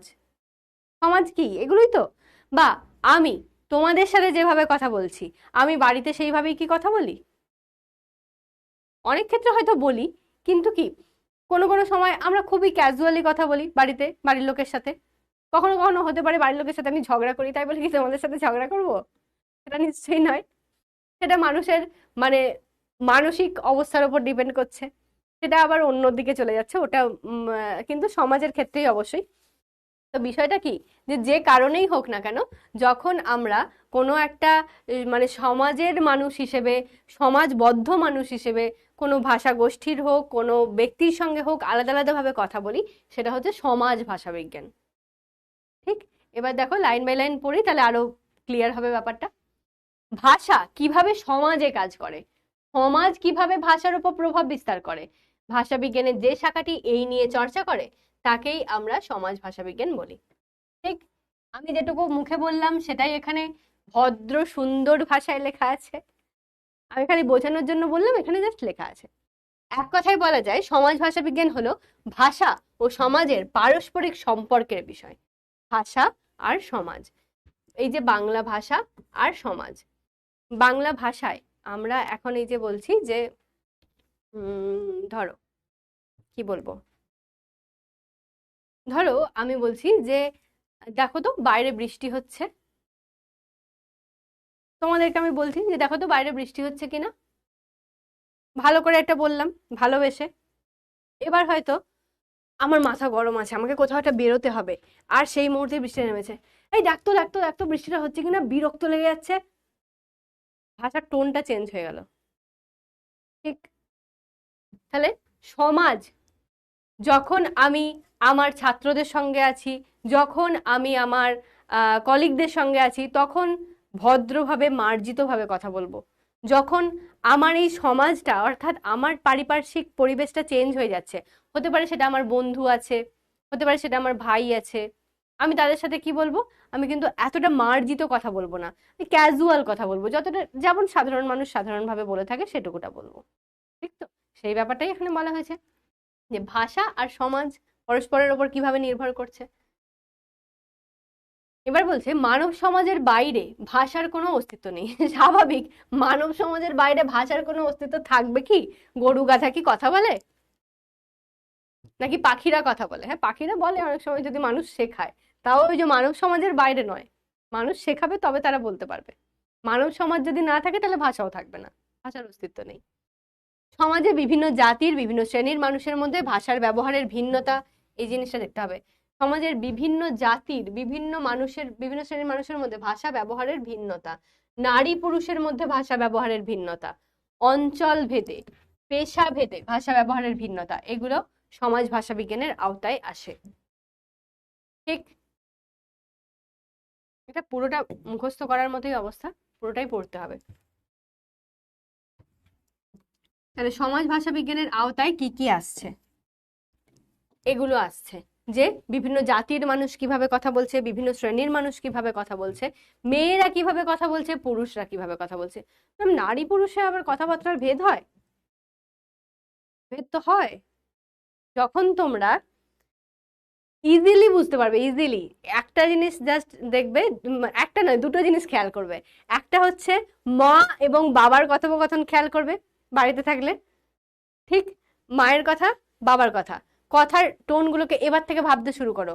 এতদিন তো আমরা ভাবিনি, এতদিন আমরা ভাষা বিজ্ঞান পড়িনি, আমরা জানতাম না যে কে কিভাবে কথা বলে, কিন্তু এই তো ম্যাম শিখিয়েছে, দেখতে হবে। তাহলে এই যে আমরা যেভাবে কথা বলছি, বাবা আর মা কিভাবে কথা বলছে সেটাকে একটুখানি মাথায় রাখবো, শুনবো মন দিয়ে। এই যে বাবা মার কথা শুনছি মানে এটা নয় মানে তাদের পার্সোনাল কথা শুনতে বলছি না, যখন তারা বাড়িতে নর্মাল ক্যাজুয়ালি কথা বলছে, মা কিভাবে কথা বলে, বাবা কিভাবে কথা বলে, আমরা শুনবো। এই কারণে শুনবো যে আমাদেরকে ভাষা বিজ্ঞান বুঝতে হবে। ঠিক, সেই রকম মেন্টালিটি নিয়ে শুনবো, এক নম্বর। দু নম্বর কোথায় বুঝবো, সেটা হচ্ছে যে ক্লাস, যখন ক্লাস করছো অনলাইনে আমাদেরকে দেখতে পাচ্ছ, তখন দেখবে যে সোহিনী ম্যাম কিংবা স্নেহা ম্যাম কিভাবে কথা বলছে, আর প্রিয়ম স্যার, দেবজিৎ স্যার বা মানস স্যার এরা কিভাবে কথা বলছে। ঠিক আছে, তাহলে বুঝতে পারবে যে মানে স্যার ম্যামদের মধ্যে অর্থাৎ পুরুষ এবং স্ত্রী ভেদে কথার ধরনটা কিভাবে চেঞ্জ হয়ে যায়। ঠিক, তো সেই রকমই আর কি। এবার অঞ্চল ভেদে যেটা বললাম যে কোনো অঞ্চল কোনো এলাকা, আমি যখন আমার গ্রামের বাড়ি যাই তখন কি রে কি করছিস কই রে এরকম করি, আর যখন এখানে শহরে থাকি তখন খুব ভদ্রভাবে কথা বলি, না না এই যে কি করছো, ও আচ্ছা আচ্ছা, হ্যাঁ হ্যাঁ ঠিক আছে, এরকম বলি। তো সেই রকম আর কি, অঞ্চল ভেদে আমাদেরকে পরিবর্তন করতে হয় ভাষার। পেশা ভেদেও তাই, কোনো পেশা যদি এরকম বলি যে যারা ধরো চায়ের দোকানে, যার চায়ের দোকান আছে কিংবা যার একটা মুদিখানা দোকান আছে, সে লোকের সাথে যেভাবে কথা বলছে, তার ব্যবসাটা চালানোর জন্য যেভাবে কথা বলতে হয়, একটা জায়গায় একটা অফিস চলছে, সেই অফিসের যিনি হেড বা কোনো একটা ম্যানেজার, সে কি সেম ভাবে তার অফিস চালানোর বাকিদের সাথে কথা বলবে? না তো, এই ব্যাপার। তাহলে পেশাভেদেও পরিবর্তন হয়ে যায়। তাহলে দেখছো সব কটা জিনিস কিন্তু সমাজের সাথে সম্পৃক্ত, তাই না? সমাজ, সব জিনিসের মধ্যে কিন্তু সমাজ চলে আসছে, তাই জন্য এটা হয়ে যাচ্ছে সমাজ ভাষা বিজ্ঞান। এবার সমাজ ভাষা বিজ্ঞানের মূল ভাগ তিনটি। মূল ভাগ কি কি? একটা হচ্ছে বর্ণনাত্মক ভাষা বিজ্ঞান, সমাজ ভাষা বিজ্ঞান, একটা হচ্ছে পরিবর্তমান সমাজ ভাষা বিজ্ঞান, আর একটা হচ্ছে প্রয়োগমূলক সমাজ ভাষা বিজ্ঞান। এগুলোর তিনটে ইংরেজি নাম আছে, খুব একটা দরকার পড়ে না, পারলে মনে রাখবে, না হলে না মনে রাখলেও চলবে। কি আছে? বর্ণনাত্মক অর্থাৎ ডেসক্রিপটিভ, সোশিও লিঙ্গুইস্টিক তো সমাজ ভাষা বিজ্ঞান সবটাতেই আছে। একটা ডেসক্রিপটিভ, বর্ণনা ডেসক্রিপটিভ, পরিবর্তমান ডায়নামিক, আর প্রয়োগমূলক অ্যাপ্লাইড। ঠিক আছে, এই তিনটে। এবার বলছে বর্ণনাত্মক বা বর্ণনামূলক, যেটা সেই জিনিসটা কি? বর্ণনাত্মক সমাজ ভাষা বিজ্ঞান প্রধানত ভাষা বৈচিত্র্যের উপর গুরুত্ব আরোপ করে। ভাষার বক্তা, ভাষার বিশেষ রূপ, শ্রোতা, ভাষা ব্যবহারের বিশেষ কারণ, এসব প্রশ্নই বর্ণনাত্মক সমাজ ভাষা বিজ্ঞানের বিবেচ্য। অর্থাৎ কি? ভাষার বক্তাটাকে, কে কথাটা বলছে, ভাষার বিশেষ রূপ মানে কি রূপে কথাটা বলছি, শ্রোতা কে আছে, এই যে কিছুক্ষণ আগেই বলছিলাম, যদি আমার শ্রোতা হয় আমার ছাত্ররা, আমি যেভাবে কথা বলবো, যদি আমার শ্রোতা হয় আমার বন্ধুরা, আমি সেভাবে কথা বলবো না। তাহলে বক্তার উপর যেমন নির্ভর করছে তেমন শ্রোতার উপরেও নির্ভর করছে। ভাষা ব্যবহারের বিশেষ কারণ মানে যে ভাষাটা ব্যবহার করছি, অর্থাৎ ভাষা বলতে আমি হয়তো বাংলা হিন্দি মিশিয়ে কথা বলছি, হতে পারে। যখন আমাদেরকে আমাদের মানে অফিসিয়াল কোনো মানুষের সাথে কথা বলতে হয়, কি করতে হয়? আমাদেরকে হিন্দি আর ইংলিশ মিলিয়ে কথা বলতে হয়। ঠিক আছে, তখন তাহলে আমি বাঙালি, আমাকে বাঙালির বাংলা ভাষা ভুলে যেতে হয়, ভুলে গিয়ে আমাকে কি করতে হয়? হ্যাঁ ma'am, yes yes, all okay, या ম্যাম हो जाएगा, ঠিক है कोई बात नहीं, নো ইস্যুজ, এইসব করতে হয়। তাহলে কি হচ্ছে যে এই যে ভাষা ব্যবহারের বিশেষ কারণ, যে শ্রোতা বা যিনি বক্তা, উনি যদি বক্তা হন, আবার যখন আমি অপোজিট দিকে বলছি তাহলে আমি বক্তা উনি শ্রোতা, তাহলে আমি যখন আমার হায়ার অথরিটির কারোর সাথে কথা বলছি, তাহলে আমাকে কি করতে হচ্ছে? তারা বাংলা বোঝে না, তাদের সাথে আমাকে হিন্দি ইংলিশ মিলিয়ে মিশিয়ে একটা কমিউনিকেট করতে হচ্ছে, তাহলে তার একটা কারণ আছে। সেই জন্যই বলা হচ্ছে যে এরকম এইসব প্রশ্নই বর্ণনাত্মক সমাজ ভাষা বিজ্ঞানের প্রধান বিবেচ্য। বর্ণনাত্মক সমাজ ভাষা বিজ্ঞান এই সমস্ত জিনিসগুলোকেই দেখে। আর কোনো ভাষার চরিত্র নির্ভর করে, চরিত্র নির্ভর করে কার উপর? বক্তা অর্থাৎ সেন্ডার, আর শ্রোতা অর্থাৎ রিসিভার, এবং উপলক্ষ্য অর্থাৎ সেটিং এর ওপর। সেটিং, সেটিং, এই সেটিং সেই সেটিং নয়, আগেই বলে দিই, সেটিং শুনে তোরা হাহাহি করতে লাগিস না আবার। তো হচ্ছে যেটা বলছিলাম, তাহলে কিসের ওপর? বক্তা অর্থাৎ সেন্ডার, যে কথাটা সেন্ড করছে, তুমি রিসিভ করছো, এখন যেমন আমি সেন্ডার, আমি বক্তা, তোমরা রিসিভার, তোমরা শ্রোতা, তোমরা শুনছো।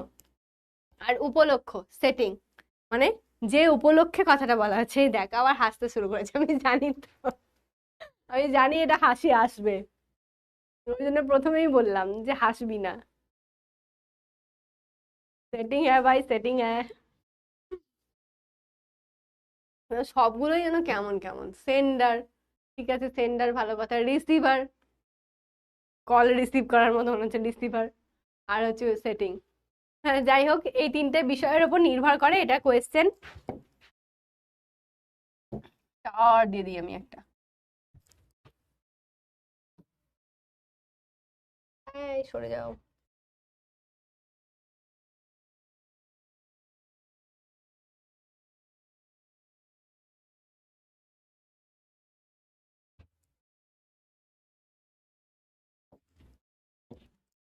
স্টার দিয়ে দিলাম ওই লাইনটায়।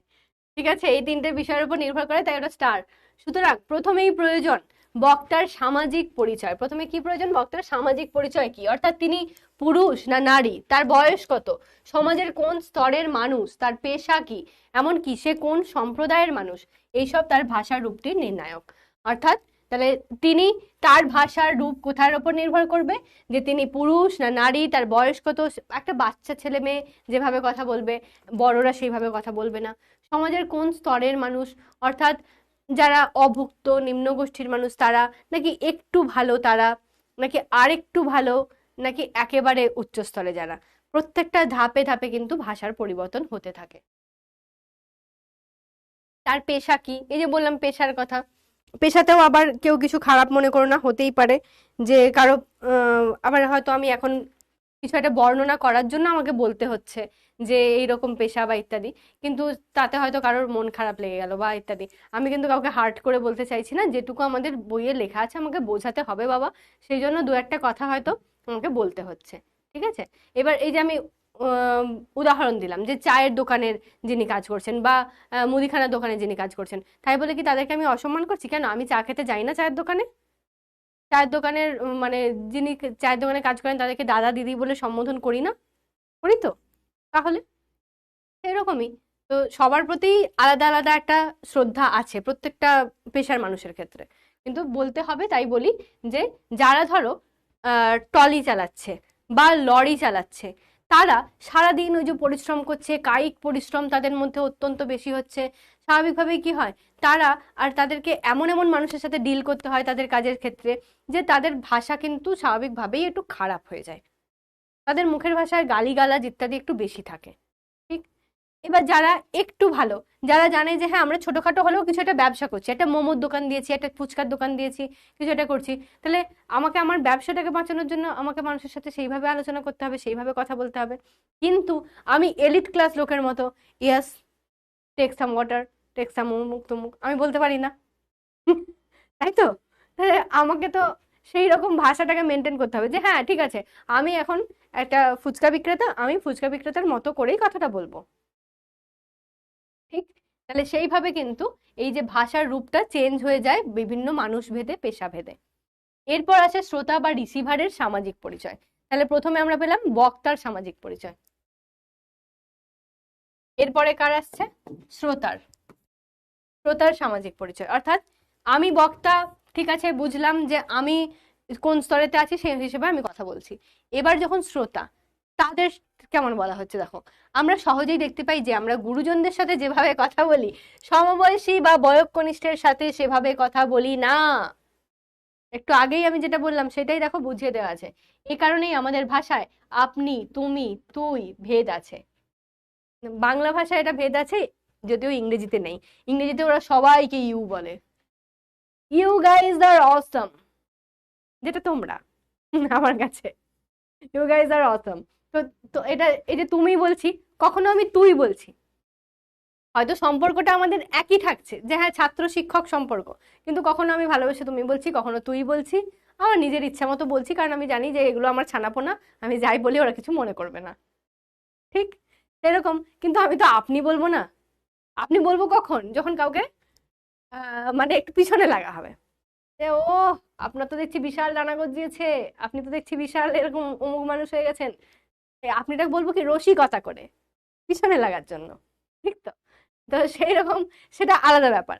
কিন্তু সমাজের স্তরেতে যিনি শ্রোতা, অর্থাৎ আমি যার সাথে কথা বলছি, তিনি যদি হন আমার থেকে গুরুজন, আমার কোনো শিক্ষক, আমার কোনো মানে সিনিয়র কেউ, তাহলে আমি তাকে আপনি দিয়ে কথা বলবো, ঠিক? আবার যখন দেখছি যে আমার বয়সী, এই যে অন্যান্য যে স্যার ম্যামরা আছে, আমি অনেক সময় তাদেরকে তুমি বলি, যারা মোটামুটি আমার বয়সী, 1 বছর 2 বছরের এদিক ওদিক, তুমি বলি, ঠিক আছে, মোটামুটি। এবার তাহলে তুই কাদেরকে বলবো? তুই এই যে তোদেরকে বলবো, যারা আমার থেকে অনেক ছোট, খানাপোনা, তাদেরকে তুই বলবো, সেই রকম। আবার পরিবারের গুরুজনদের সঙ্গে আমরা যেভাবে কথা বলি, স্কুল বা কলেজের শিক্ষক শিক্ষিকাদের সঙ্গে কথা বলার সময় ভাষার প্রয়োগের ধরন পাল্টে যায়। এটা দেখো, পরিবারের গুরুজন অর্থাৎ বাবা মা, তাদের সঙ্গে যেভাবে কথা বলছি, স্কুল কলেজের শিক্ষক শিক্ষিকাদের সঙ্গে সেম ভাবে কথা বলি না, বলি না। তারাও গুরুজন, এরাও গুরুজন হতে পারে, কিন্তু দুটো মানুষদের মধ্যে তাদের যেহেতু সমাজ এবং সম্পর্কটা আমার আলাদা হয়ে যাচ্ছে, সেই জন্য আমরা কিন্তু আলাদাভাবে কথা বলি। এখানেই ভাষার ওপর শ্রোতার সামাজিক ভূমিকার প্রভাব লক্ষ্য করা যায়। তাহলে এখানেই ওই যে ভাষার ওপর শ্রোতার ভূমিকা কতটা, সেটা লক্ষ্য করা গেল, তাই তো? তাহলে অপর দিকে আমার কথা কে শুনছে সেটাও নির্ভর করছে আমার ভাষার ওপর। ঠিক ঠিক ঠিক, ক্লিয়ার?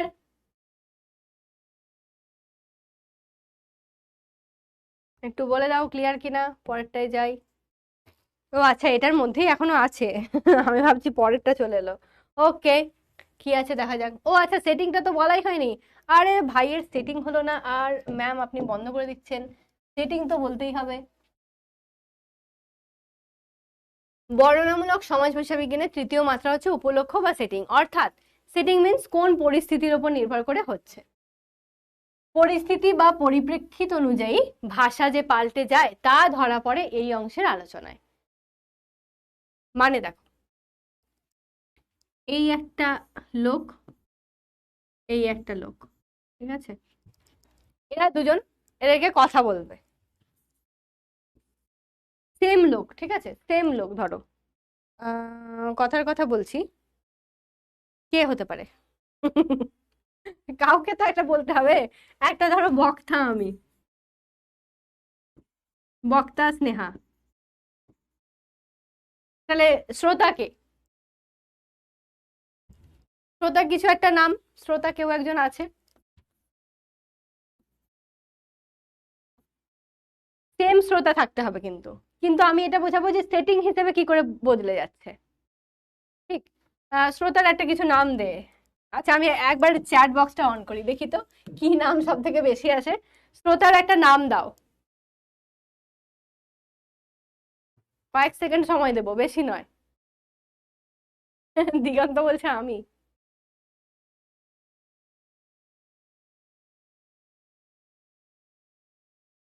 সবাই আমি আমি করলে হবে না, একটা কিছু নাম দাও যে শ্রোতা। সোহিনী ম্যাম, অঙ্কিতা ম্যাম, আচ্ছা, শুধু ম্যাম গুলোই, মেরুদা,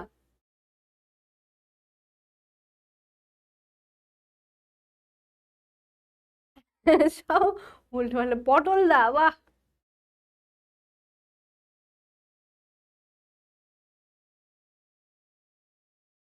দেবজিৎ স্যার, ঠিক আছে, দেবজিৎ স্যারটাকে দিয়ে ভালো বোঝানো যাবে, দেবজিৎ স্যার, ঠিক আছে।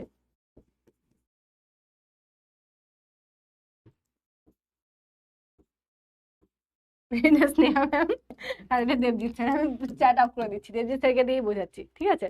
ধরো স্নেহা ম্যাম বক্তা আর দেবজিৎ স্যার শ্রোতা, ওকে, ভালো কথা। এবার বক্তা কি বলছে, যে প্রথম আমরা জিনিস পেয়েছি যে বক্তা কোন সিচুয়েশনে আছে, কোন পেশায় আছে, সেটা তার উপর নির্ভর করবে। তাহলে যেহেতু আমরা বলেই দিয়েছি যে এখানে ম্যাম আর স্যার, তাহলে পেশাটা আমরা বুঝে গেছি যে দুজনেই শিক্ষক, তাহলে উভয়ই শিক্ষক, শিক্ষক বা শিক্ষিকা যাই হোক না কেন, তো এই শিক্ষক শিক্ষিকার এই পেশার মধ্যে দুজনেই আছে। তাহলে বক্তার আর শ্রোতার সেম।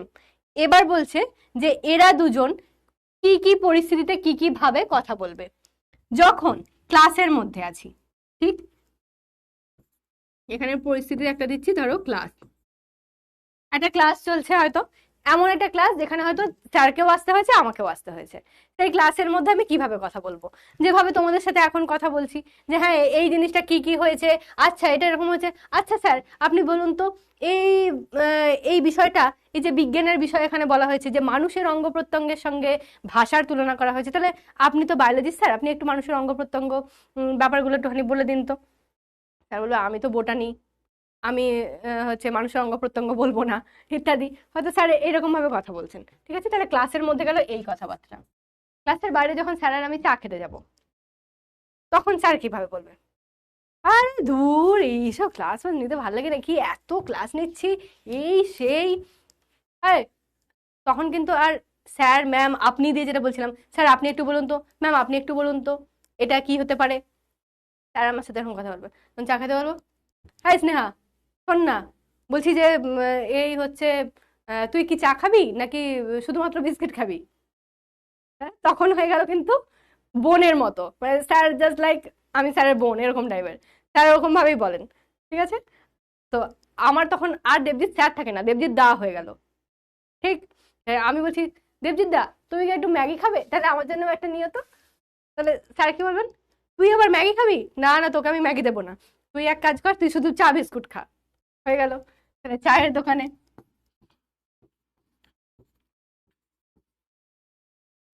ঠিক তো, চায়ের দোকানে তাহলে স্যারের সাথে আমার এরকম কথা হচ্ছে, পরিবেশ পরিস্থিতি দুটো গেল। এবার হয়তো এমন একটা জায়গায় গেলাম যেখানে, যে সাপোজ কোনো একটা আদার্স কোনো একটা বড় কিছু ইভেন্ট হচ্ছে বা কিছু হচ্ছে ইত্যাদি, তখন কিন্তু এই যে ক্লাসের মধ্যে যেমন আমি তো আমরা স্যারও আছে ধরে নাও, ঠিক আছে, যে স্যারও ওখানে আছেন, আমি এখানে আছি, স্যার ম্যাম দুজন মিলে যেভাবে তোমাদের সাথে কথা বলবো গল্প করবো সেটাও আমি বলতে পারবো না, কারণ সামনে স্টুডেন্ট নয়, সামনে হয়তো অনেক ফ্যাকাল্টিস বসে আছে, অনেক বড় কিছু ইভেন্ট চলছে, ঠিক। আর এটা চায়ের দোকানও নয় যে আমরা ভাই বোনের মতো নিজেদের মধ্যে কথা বলবো, সেটাও নয়। তাহলে সেখানে কলিগ তো কলিগ এই হিসেবেই কথা বলতে হবে, যে স্যার পুরো একদম গম্ভীর হয়ে, হ্যাঁ আমাদের তো এই এই বিষয় আমাদের বাংলাতে আছে, পিডব্লিউ বাংলাতে আমাদের এই এই জিনিসগুলো আছে। স্নেহা ম্যাম, আপনি যদি কিছু বলতে চান বাংলার বিষয়ে, তাহলে আপনি একটু ভালো হয়তো বলতে পারবেন, ম্যাম আপনি একটু বলতে পারেন। তখন আমিও চুপচাপ নিজের মতো করে, হ্যাঁ আমাদের বাংলাতে এই এই বিষয় আছে, এটা এটা হয়েছে, ইত্যাদি ইত্যাদি, আমি কিন্তু তখন বলতে থাকবো। তার মানে এইখানের ভাষাটা কেমন পরিবর্তন হয়েছে দেখো, অ্যাকচুয়ালি আমরা একে অপরের সাথে সম্পৃক্তই হচ্ছি না, মানে ও যে আমাকে কোনো একটা কথা বলছে সেটার পরিপ্রেক্ষিতে আমরা একে অপরের সাথে কথোপকথন করছি, সেটা কিন্তু হচ্ছে না। এটা কি হচ্ছে, পুরোপুরি চেঞ্জ হয়ে যাচ্ছে ওই যে শ্রোতাদের ওপর, বা ওই, সরি শ্রোতাটা তো দেবজিৎ স্যারই আছেন, পুরো সেটিংটার ওপর, যে পুরো সেটিংটা কি আছে, পুরো সেটিংটা আছে হচ্ছে যে একটা গ্র্যান্ড ইভেন্ট চলছে যেখানে বিভিন্ন ফ্যাকাল্টিজ আছে, বিভিন্ন রাজ্যের ফ্যাকাল্টিরা আছে। সেখানে গিয়ে আমার কাছে না উনি ওই ক্লাসের মতো ফাজলামি মারা দেবজিৎ স্যার, না উনি আমার কাছে দেবজিৎ দা, ঠিক। তাহলে এই হয়ে যাচ্ছে পরিবর্তনটা। কোনো ইভেন্ট আমি লিখে দিচ্ছি, ঠিক। দেখো তাহলে স্নেহা ম্যাম আর দেবজিৎ স্যারের কথোপকথন এখানেই শেষ করা যাক, দিয়ে এবার বোঝা গেল আশা করছি। এবার দেখো মেন ব্যাপারে আসি, সভা সমিতির ভাষা। যখন সভা সমিতি, এই যে ধরো ইভেন্টের কথা যেমন বললাম, সভা সমিতির ভাষা, শ্রেণীকক্ষের ভাষা, এটাও বলে দিয়েছি, ক্লাসের মধ্যে ভাষা, ঝগড়ার ভাষা, হ্যাঁ যখন এই যে চায়ের দোকানে যাই হতেই পারে যে ঝগড়া হচ্ছে, না না আমি দেবো না, তুমি ওটা রাখবে কি রাখবে না বলো, না না তোকে আমি দেবোই না, তুই ওটা খাবি কি খাবি না বল, হতে পারে এটা, এটা ঝগড়ার ভাষা। আইনের ভাষা, খবরের কাগজের ভাষা, প্রত্যেকটি ভাষার ধরন কিন্তু আলাদা। উপভাষা অঞ্চলে বাঙালি ছাত্ররা স্কুলে মান্য বাংলা বললেও বাড়িতে তারা বাংলার অন্য একটি ভাষাতে কথা বলেন। এক্স্যাক্টলি। কেউ আছো মালদা মুর্শিদাবাদ থেকে? যেমন আমি সবাইকে এটা গান গেয়ে বেড়াই, সত্যি আমার এটা ভালোও লাগে একদিক দিয়ে, যে আমি অ্যাকচুয়ালি হুগলি ডিস্ট্রিক্টের মেয়ে, ঠিক আছে। হ্যাঁ তো বলবে যে ম্যাম নিজের ইয়ে করছে, এখন লেকচার মারছে ফালতু, নিজেকে দিয়ে বিশ্লেষণ করছে, কিন্তু আমার এটা বলতে ভালো লাগে বলে আমি বলছি, আমি আমি হুগলি ডিস্ট্রিক্টের মেয়ে, আমি আমার বিবাহ সূত্রে মালদা ডিস্ট্রিক্টে গিয়েছিলাম, ঠিক আছে এতদিন। তাহলে হুগলির রাঢ়ী ভাষায় কথা বলে, যেটা কলকাতারও ভাষা। এখন আমি কলকাতায় আছি, তো আমার কোনো অসুবিধা হচ্ছে না, হুগলিতে আমি যেভাবে কথা বলতাম কলকাতাতেও সেভাবে কথা বলছি, কোনো সমস্যা নেই। কিন্তু এই যে বিবাহ সূত্রে গিয়ে আমি মালদাতে ছিলাম, মালদা ভাষার কিন্তু, মালদার যে বাংলা ভাষাটা ওটা কিন্তু একটু আলাদা।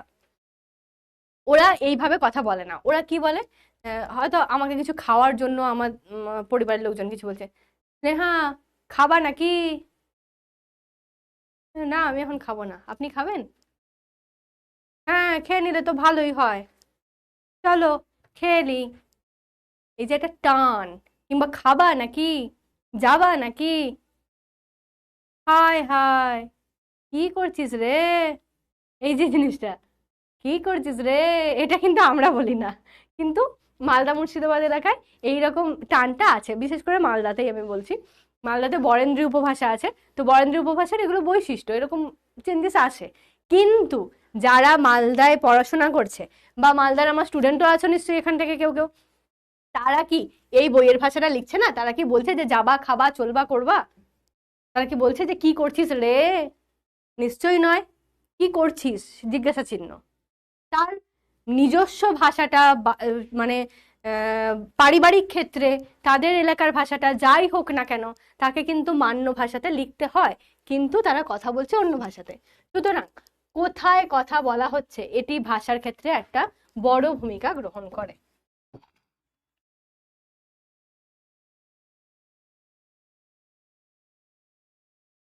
কোথায় কথা বলা হচ্ছে সেটা ভাষার ক্ষেত্রে একটা বড় ভূমিকা গ্রহণ করছে।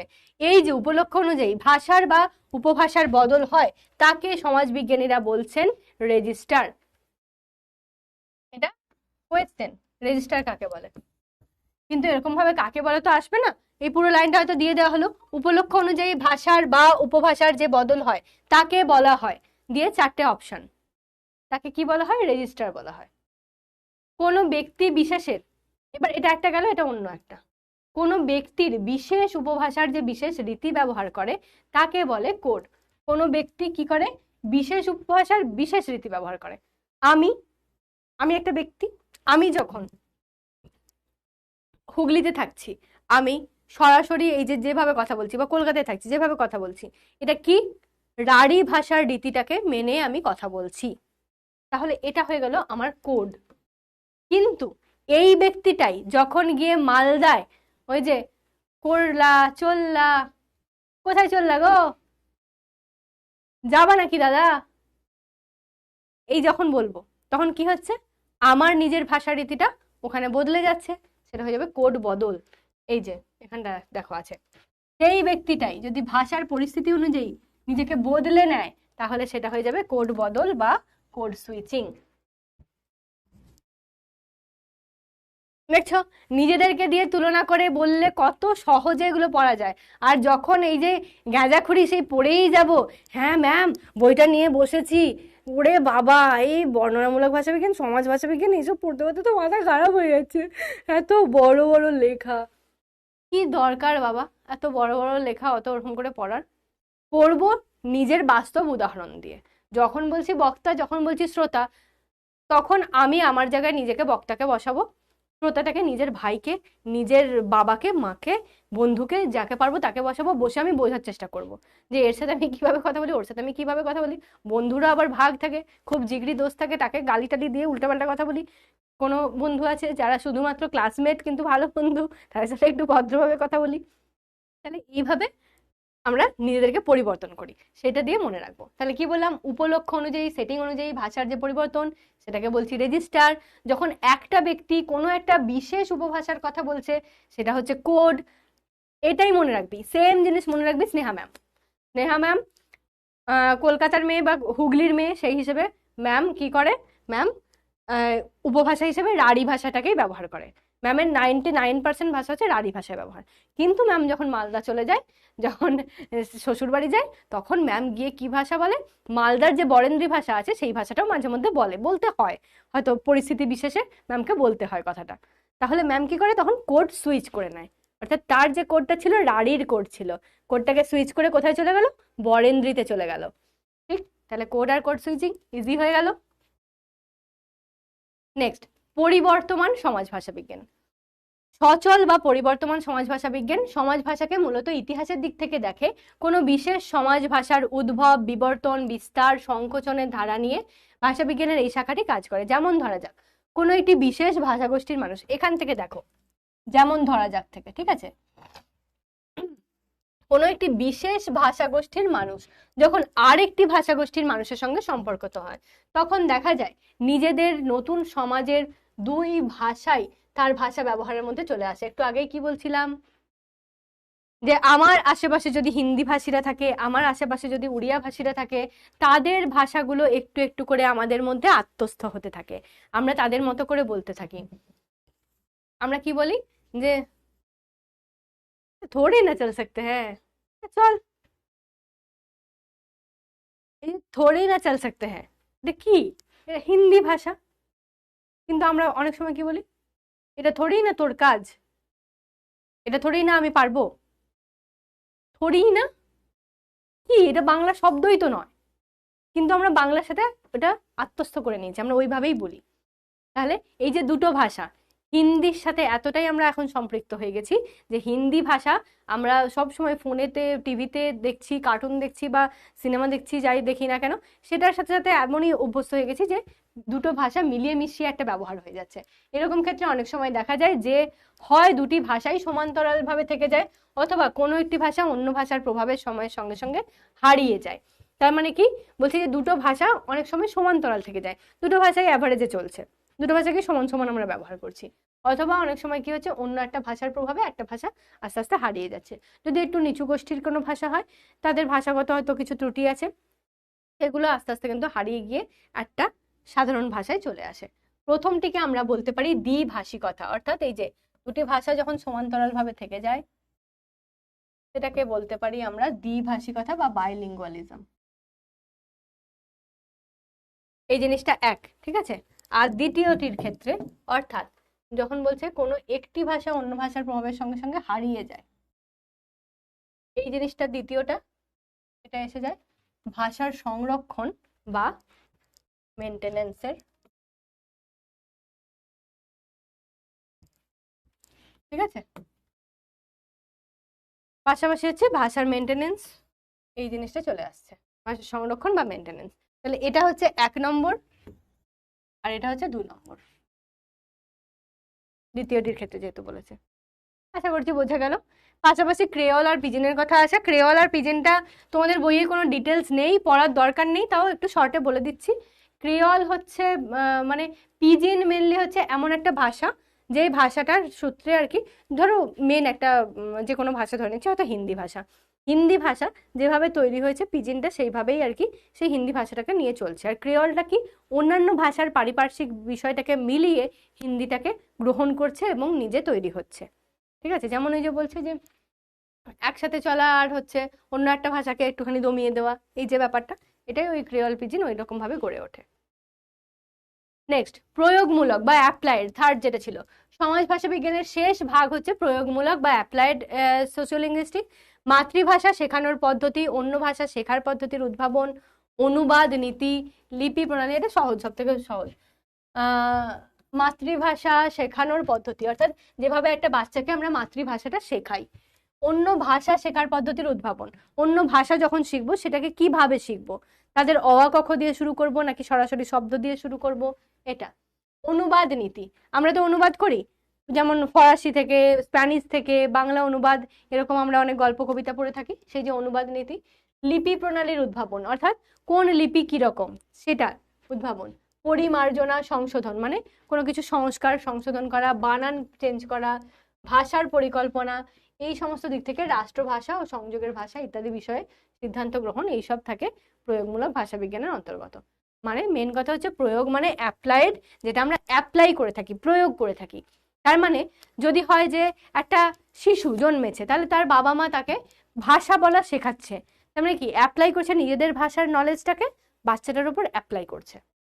অন্য ভাষা শেখার পদ্ধতি, সেটাও নিজেদের যেটা প্রি নলেজ আছে মাথার মধ্যে আছে সেই জিনিসটাকে আমরা অ্যাপ্লাই করছি, ঠিক। তাহলে হচ্ছে অনুবাদ যখন করব তখনও সেম জিনিস, লিপি যখন সৃষ্টি করব, মানে সবটাই দেখো কোনো না কোনোভাবে আমরা কোনো কিছুর উপর প্রয়োগ ঘটাচ্ছি, নিজেদের জ্ঞান নিজেদের ভাষা সমস্ত কিছু নিয়ে একটা প্রয়োগ কিছু করছি, সেটা হয়ে যায় প্রয়োগমূলক। কিছু নেই এটা। ওই এমসিকিউ তো ওই রকমই আসবে যে কোনো ভাষার শেখার পদ্ধতি কোন ভাষা বিজ্ঞানের অন্তর্গত, ব্যাস বলে দেবো। নেক্সট আসছে হচ্ছে মনোভাষা বিজ্ঞান, যেটা আমাদের সেকেন্ড ধাপ ছিল মনোভাষা বিজ্ঞানের। অ্যাকচুয়ালি এইটা দেওয়া উচিত, ঠিক আছে। এটা 2 নম্বর পয়েন্ট, ওখানে 1 দিয়েছিলাম, এটা 2। মনোভাষা বিজ্ঞান, যে ভাষা বিজ্ঞানে আমরা সমাজ ভাষা বিজ্ঞান পড়লাম, তাই তো, সোশিও লিঙ্গুইস্টিক যেটা সমাজের ভাষা বিজ্ঞান। এবার হচ্ছে মনের ভাষা বিজ্ঞান, মনের মধ্যে কিভাবে আছে। যে ভাষা বিজ্ঞানে ভাষা ও মনের সম্পর্ক নিয়ে আলোচনা ও গবেষণা করা হয় তাকে মনোভাষা বিজ্ঞান বলে। এখানে ভাষা শিক্ষার পাশাপাশি মানসিক পশ্চাৎপরতার প্রভাব, স্মৃতি, বুদ্ধি, উদ্বিগ্নতা, প্রণোদনা ইত্যাদি বিষয়েও আলোচিত হয়। নোয়াম চমস্কি মানুষের মস্তিষ্ককে বলেছেন ভাষা শেখার যন্ত্র বা ল্যাড, এটা এমসিকিউ।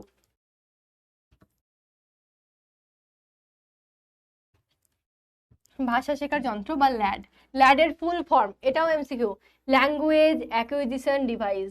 পরে অবশ্য যন্ত্র পরিবর্তে এটা এসছে ব্যবস্থা, মানে যেটা ল্যাঙ্গুয়েজ অ্যাকুইজিশন ডিভাইস ছিল সেটা এসছে ল্যাঙ্গুয়েজ অ্যাকুইজিশন সিস্টেম শব্দটি ব্যবহার করেছেন। তার মতে মানুষের মাথায় আগের থেকেই এমন এক ব্যাকরণ সাজানো থাকে যাকে সার্বজনীন ব্যাকরণ বলা হয় বা ইউনিভার্সাল গ্রামার বলা হয়। তাহলে ইউনিভার্সাল গ্রামার বা সার্বজনীন ব্যাকরণটা কি, ব্যাস এটুকুই। মনোভাষা বিজ্ঞান, মনের মধ্যেকার ভাষা বিজ্ঞান। কি বলছে, তাহলে ভাষা বিজ্ঞান এমন হবে যেটা কি নিয়ে আলোচনা করবে, মানুষের স্মৃতিতে কি আছে, মানুষের বুদ্ধিটা কেমন, মানুষ কিভাবে তার উদ্বিগ্নতা প্রকাশ করছে, কিভাবে ভয় পাচ্ছে, কিভাবে উদ্বিগ্ন হচ্ছে, তার স্মৃতিটা কিভাবে পড়ছে, প্রাণোদনা মানে প্রাণের উন্মাদনা এরকম কিছু কিভাবে সৃষ্টি হচ্ছে, এই সমস্ত বিষয়গুলো মানে মানসিক দিক থেকে যা কিছু হয় সেই বিষয়গুলো আসছে কিন্তু মনোভাষা বিজ্ঞানে। আর এখান থেকে কোয়েশ্চেন যেটা বললাম, কে বলেছেন? নোয়াম চমস্কি বলেছেন মানুষের মস্তিষ্ককে, এই মাথাটাকে কি বলেছেন?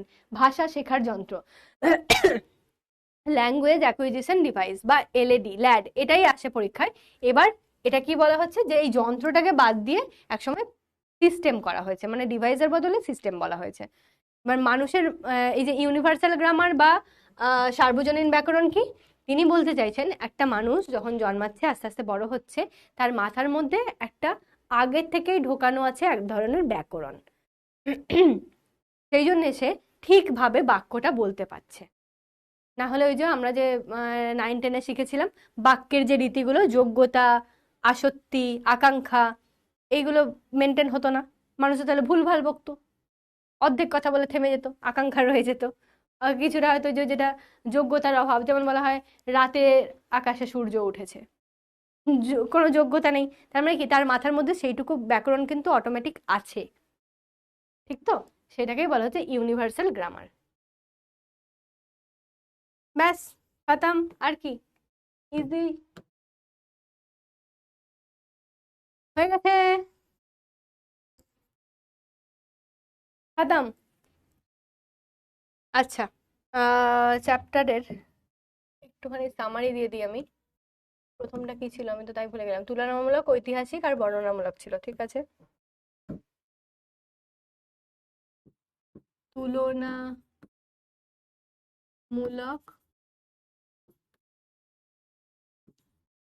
ঐতিহাসিক আর বর্ণনামূলক।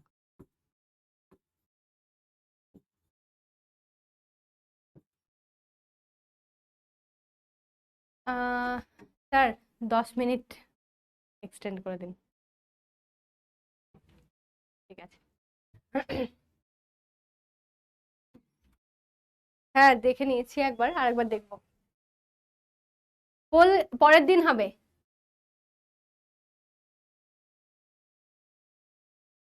Thank you. বলছে খুব সুন্দর এক্সপ্লেন করেছেন ম্যাম।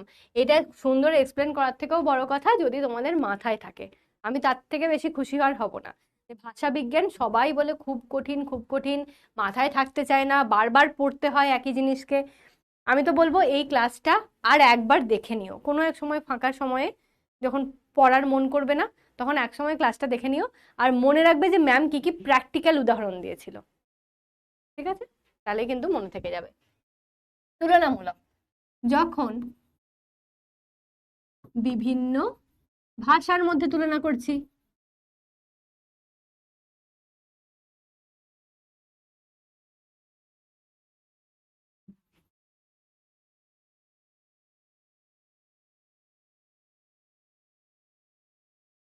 এটা কি মনে রাখতে বলেছিলাম তুলনামূলকে?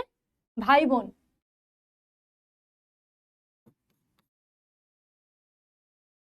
ভাই বোনের উদাহরণ মনে রাখবে। ঐতিহাসিক ভাষা বিজ্ঞান, ঐতিহাসিক ভাষা বিজ্ঞানে কি, এটা হচ্ছে যে ইতিহাস একটা ভাষার,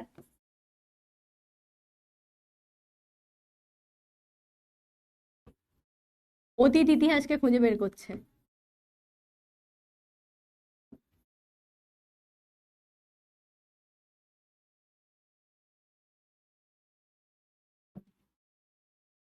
যেমন বাংলা ভাষার জন্ম।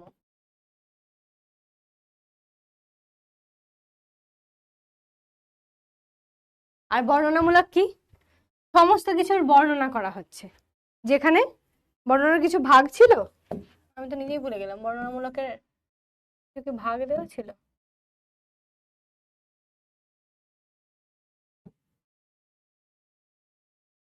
না। ভাগ বলতে ওটাই ছিল, ওই যেটা তুলনা করলাম। বর্ণনামূলকের ক্ষেত্রে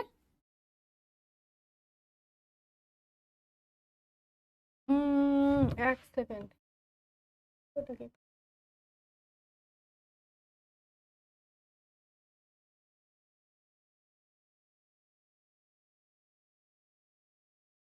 ও আচ্ছা, ওটার আলাদা ভাগ ছিল, এটা আলাদা ভাগ ছিল। হুম হুম হুম, দুটো বর্ণনামূলকের আলাদা আলাদা ভাগ আছে। এটা কি ছিল? ধ্বনিতত্ত্ব, রূপতত্ত্ব ইত্যাদির বর্ণনা।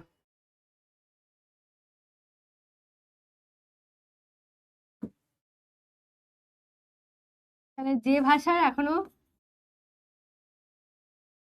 এটা বর্তমানে প্রচলিত ভাষা নিয়ে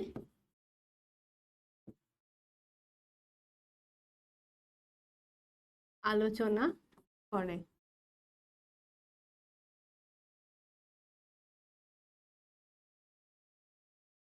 ও অতীত নিয়ে ভাবে না, ওটা আর লিখছি না। বর্তমানে প্রচলিত ভাষা নিয়ে আলোচনা করে, যেগুলো লিপিবদ্ধ হয়নি সেগুলো নিয়ে, লিপিবদ্ধ হয়নি সেগুলো নিয়েও আলোচনা করা হয়। এটা কি মনে রাখতে বলেছিলাম, এটা আর আমি লিখছি না, এটা খুব বাজে হয়ে যাবে। ওটা শুধু মনেই রাখবি, লেখার দরকার নেই। ঠিক আছে। হ্যাঁ ঠিক আছে, প্রভাতকালে মুরগি নাচে ডালে হয়েছে অনেক, আর নয়। ঠিক আছে, এটা গেল। আর তারপরে আমরা যেটা পড়েছি সমাজ ভাষা বিজ্ঞান, ওটা তো সব থেকে সহজ আর মজার জিনিস, সমাজ ভাষা বিজ্ঞানটা ফলিতর মধ্যে।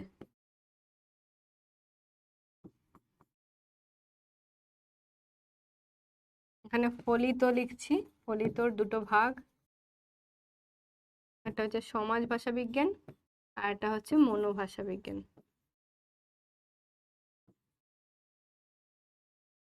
এটা আশা করি আর লিখতে হবে না, নাকি লিখে দেব?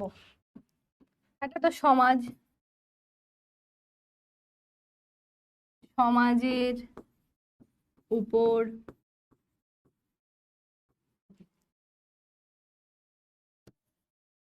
ভাষা, অথবা ভাষার উপর সমাজ।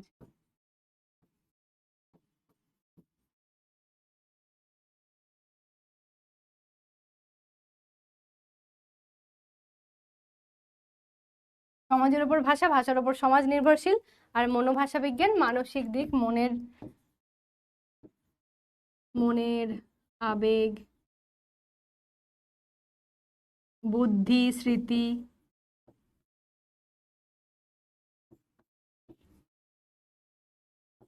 ইত্যাদি। ঠিক তো? তাহলে মূলত আমরা তিনটে ভাগ, তুলনামূলক, ঐতিহাসিক, বর্ণনামূলক পেয়েছি। আর সমাজ ভাষা বিজ্ঞানের মধ্যেও আবার তিনটে ভাগ আছে, তার মধ্যেও একটা বর্ণনামূলক পেয়েছি। আর বাকি হচ্ছে মনোভাষা বিজ্ঞান একটা পেয়েছি, ছোট্ট একটা ভাগ। ওরে বাবা, হাঁস মুরগি কত কি দিয়ে দিল! সেম জিনিস। শাহনাজ বলছে সবাই চুপ, একদম চুপ। ঠিক আছে, আর চ্যাট ক্লোজ করে লাভ নেই বাবা। এবার তো আমি এমনি ক্লাসই ক্লোজ করে দেবো। হোমওয়ার্ক হচ্ছে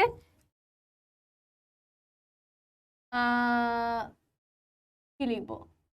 মানে মেন জিনিসটা তোমাদেরকে পড়তে হবে, সেটাকে কি লিখি আমি? বিষয়টি পাঠ করো। 2, ক্লাস নোট করো।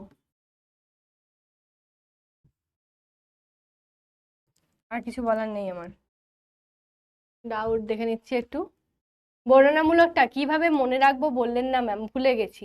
যা, বর্ণনামূলকটা হচ্ছে যে, যে সমস্ত ভাষা বিজ্ঞান আর কি এমন করে যে ভাষাগুলো এখনো অবধি না ওই প্রাচীন ঐতিহাসিক যুগের ভাষা থেকে চলে এসছে, না তুলনামূলক ভাষায়, অর্থাৎ আধুনিক যুগের ভাষা, যে আধুনিক যুগের ভাষাগুলো এখনো অবধি লেখা হয়নি, কিন্তু সেগুলো মানুষের মুখে মুখে বলা হয়। কি বলেছিলাম?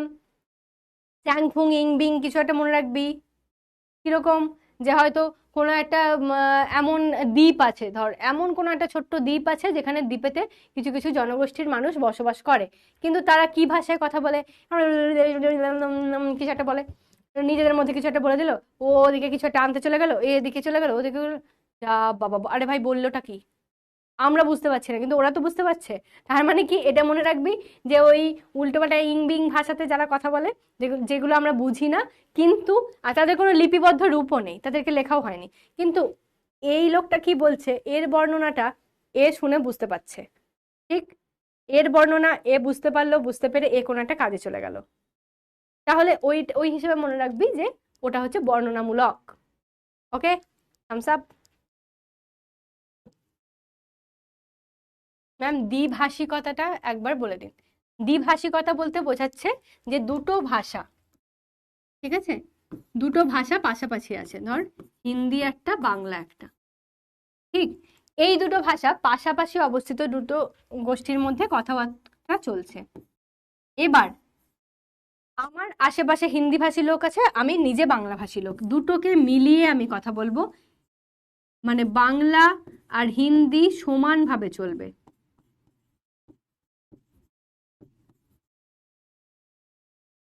সমানভাবে চলবে, এরকম যদি হয়, না আমি বাংলাকে ডাউন করব, না আমি হিন্দিকে ডাউন করব, দুটোকে প্যারালালি দেখব, তাহলে যদি সেইভাবে দেখি সেটা হচ্ছে দ্বিভাষিকতা।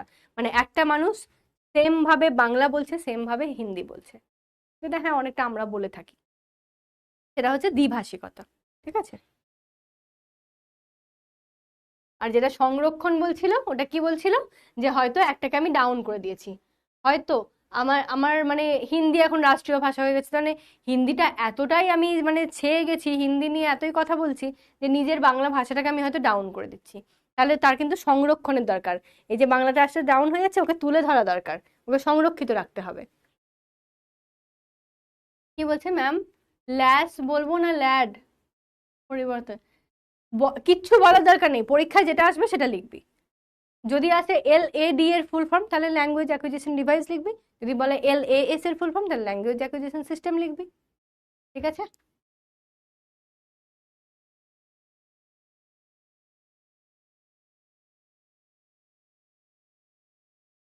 পিজিন আর ক্রিওল কি ডিল্যাঙ্গুয়েল মানে ডাইল্যাঙ্গুয়েল না ডাইলিঙ্গুয়াল মিন্স?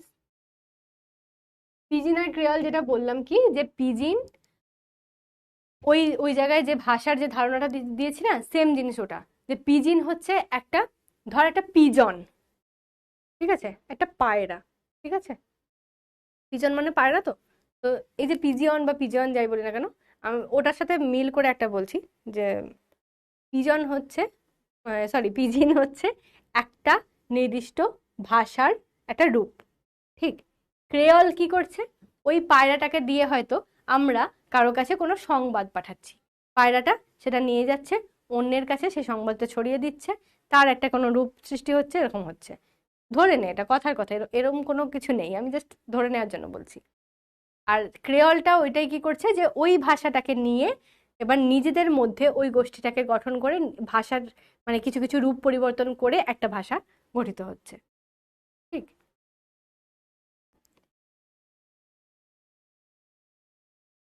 চ্যাট খোলা যাবে না পরের দিন থেকে, চ্যাটটা এমনিতেই বন্ধ করে আমি পড়াই। ডিপিপি দেন, ডিপিপি দিয়ে দেবো।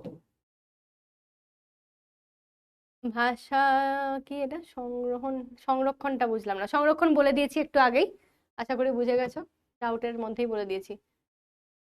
ম্যাম আমি ফারাক্কায় আছি, ফারাক্কা থেকে আছি, আচ্ছা হ্যাঁ। ইমরান, হ্যাঁ ফারাক্কা তো বাড়ির পথেই। আমরা হালুম হুলুম করে কথা বলি, হেলুম গেলুম করে। এটা এটা মজাদার, এটা সেরা বলেছে দিগন্ত। আমরা হালুম হুলুম করে কথা বলি, হ্যাঁ আমরা খেলুম গেলুম চললুম এরকম বলি, ঠিক সত্যিই বলি আমরা। আর কিন্তু আসলে শব্দটা লেখার সময় কি বলি, খেলাম গেলাম করলাম চললাম। ম্যাম আপনি এত বিউটিফুল যে আপনাকে দেখতে দেখতে 1 আওয়ার কিভাবে কেটে গেল বুঝতে পারলাম না। ম্যাম ব্লক করিয়েন না প্লিজ।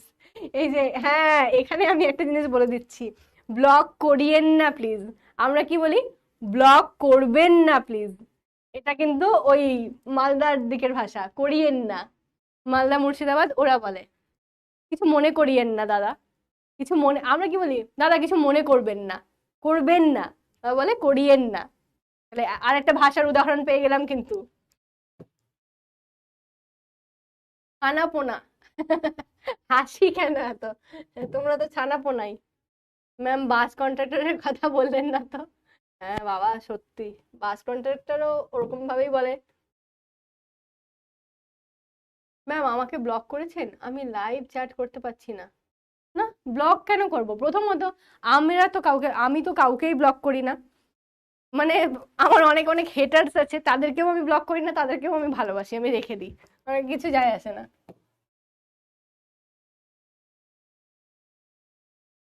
চ্যাট করতে পারছি না কেন, সেটা তো বলতে পারছি না বাবা।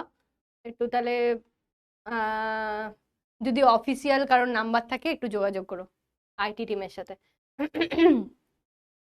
এই সেটিং সেই সেটিং নয়, যেই সেটিং আপনি ভাবছেন। এক্স্যাক্টলি, ওটাই আমি বলে দিচ্ছি। আপনি ভাবছেন, আমি কেন ভাবতে যাবো? আমি বিবাহিত, আমার সেটিং লাগবে না। তোদের যদি লাগে সেজন্য ভাবলাম যে ওইসব, মানে বললাম যে ওইসব ভাবিস না। বাবা মায়ের কথা শুনছিলাম, তারা বলছিল আমাকে হসপিটালের ডাস্টবিন থেকে কুড়িয়ে নিয়ে এসছে। মানে তোরা সত্যি এগুলো ডাউটেও লিখিস। ম্যাম বলছি বর্ণনামূলক ভাষাবিজ্ঞান আর উম, বর্ণনামূলক ভাষাবিজ্ঞানের আর ভাগ ছিল রূপতত্ত্ব, বাক্যতত্ত্ব, সেটাকে প্রধান ভাষাবিজ্ঞানের মধ্যে বলছে কেন? এই স্লাইডে আছে।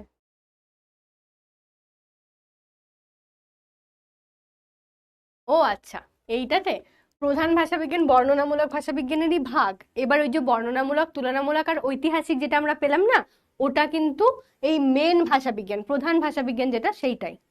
তুলনামূলক, বর্ণনামূলক, ঐতিহাসিক, তিনটেই কিন্তু প্রধান ভাষাবিজ্ঞান।